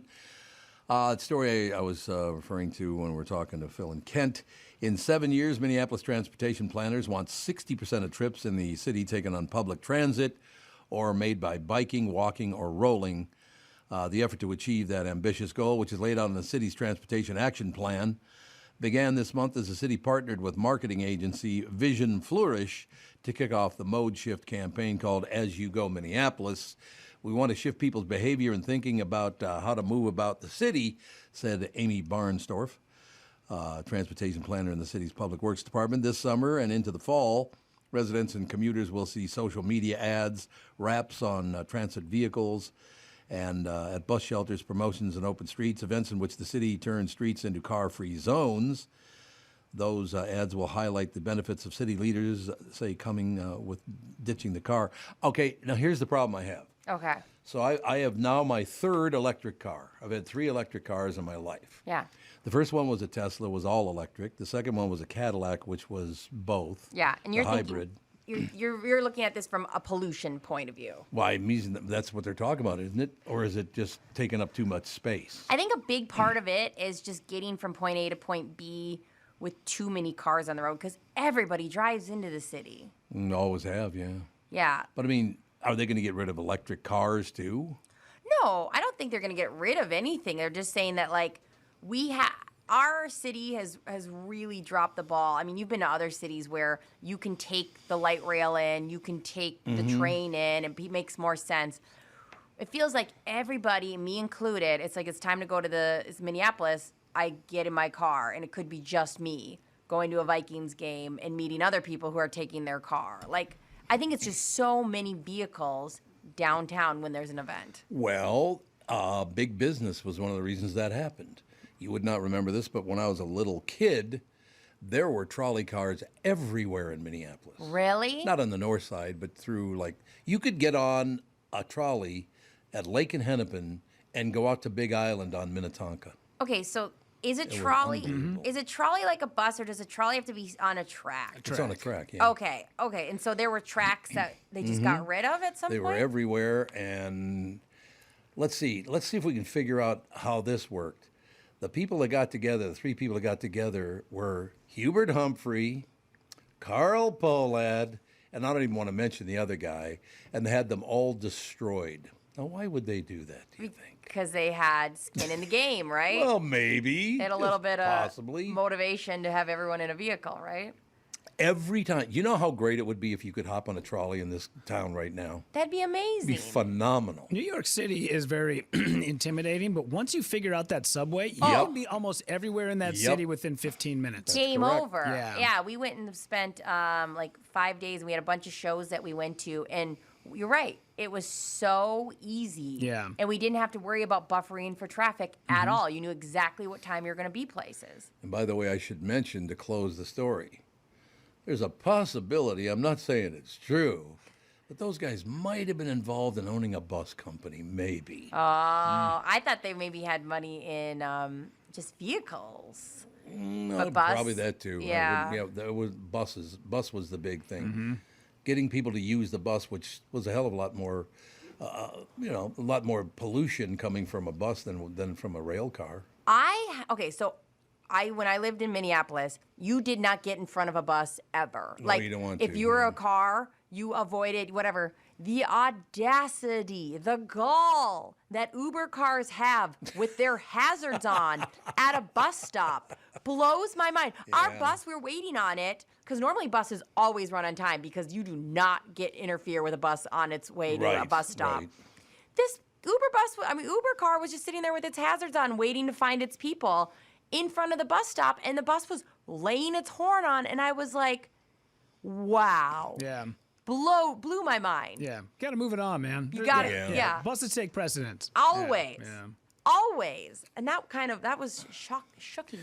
Well, also the biggest thing with our public transit in this town is that if you go somewhere, traffic is not that bad. Yeah. So you are almost willing to roll the dice to go to a Vikings game, park in a ramp. Hopefully you don't get stuck up on top, but you can typically find parking to get you in and out where you feel like you are being the one to make your decision as to when it is you want to leave. Maybe you want to go and have a couple of beers after the game or something, instead of having to be regimented to the light rail, which is about the same time. Where cities that are like Philadelphia, if you drive into Philadelphia, it's going to be an extra 2 hours. Where public transit gets you in and out in 20 minutes. That's right. Yeah, I do think, light rail's a little bit is easier to figure out. If you're trying to take the bus in, you pretty much have to have been on that bus before to trust it, because luckily I had taken the bus many times. I get free bus with my being a veteran. So I used to take it all the time when I was in Minneapolis. But like when we went to the Taylor Swift concert, it's hard. Their website is not super easy to plan a trip because it's not like, oh, just jump off at this. You know, you have to like figure out where your stops are and things like that. So it's very intimidating. I think they could work on that app a little better. All right, you're going to have to wrap it up now. Mild-mannered Joe Gill is the early morning DJ on KASM radio. It's a farm station in Albany, Minnesota.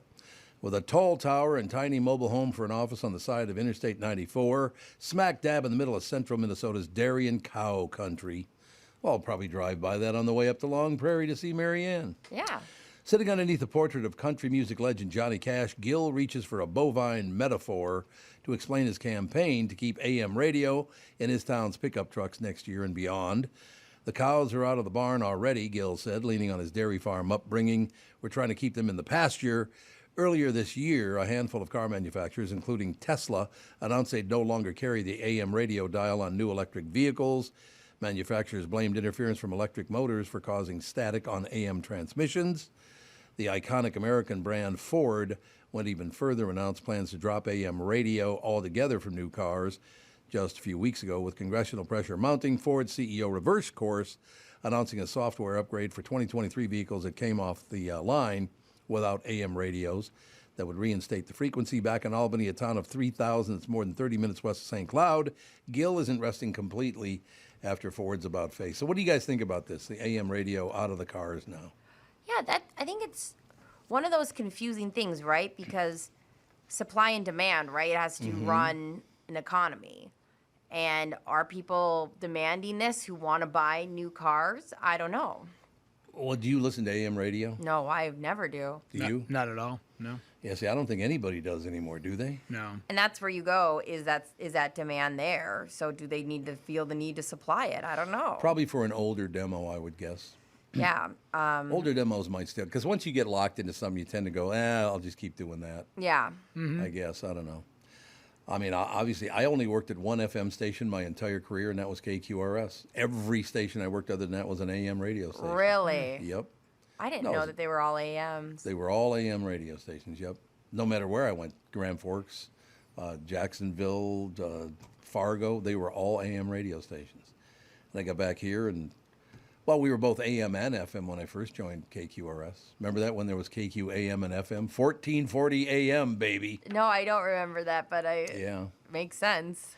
Yeah, so I don't know. I just, why did they want to take it off there anyway? I mean, does it cost that much more to put AM on the radio? Well, I imagine it's just another thing you have to allocate resources to, you know? Yeah, I One suppose. more thing, just pull it off. You know, nobody uses it anymore. If anything, it would maybe make, I don't know, Joe or his farm or his AM radio station, but maybe if he turns this thing digital and he can push it out and still be able to provide the same exact service, but now you get a better quality to the people that are in his town, and then maybe he picks up a few extra listeners over the internet. Yeah, but you don't always know if, people are going to make that switch. That was a big, Sure. question we had. And then on top of it, if you're in one of those places that doesn't get any service and you don't download the podcast in advance, you're kind of SOL. But I think you're right. There's more of a chance of it surviving digitally than there is right now on FM. The only problem you got there Or is AM. a lot of people absolutely do not know how to download a podcast. A lot of people don't. I mean, not talking about people your age. It probably starts at about your age, actually, and goes up to mine. They just don't. I keep telling them, all you got to do is you go in, you get the app, you punch it up, and it'll come up because of Bluetooth. It'll come up on your radio anyway. Yeah. So it's getting there, but it's got a long way to go. And then when booze hounds tell people that you actually retired, that doesn't help either. I know. If you know what I'm saying. If we're a friend of ours has that situation going on. That's what I heard. Yeah, that's exactly right. So I don't know. We'll see how it all works out in the end. But it doesn't sound like AM is going to be around much longer in cars. No. For a while. Ford will probably do it for a year or two more and go, you know what? It's just not worth the expense. When you're driving places, do you ever give AM a listen to or not anymore? I don't think I have an AM radio in my car anymore. My new Mustang doesn't have an AM radio in it. That's so interesting. It's like it has begun. Well, it has. There's no question about that. And it's, You know, I loved working at AM radio, but the one thing I really did love about it is the skip signal, because you could literally, like you can go up to your hometown and listen to WLS up there, because the signal skips all the way up. It skips on the earth all the way up as far as you could go, I guess. Yeah. It depends on where you're at in the Earth's rotation on the day, but if you pump up that power, that AM signal, you can fire it halfway across the world. You can. That's wild. Yeah. Mm-hmm. That is very true. So we will keep an eye on everything and find out what the hell is going on, and we will talk to you tomorrow. Bye.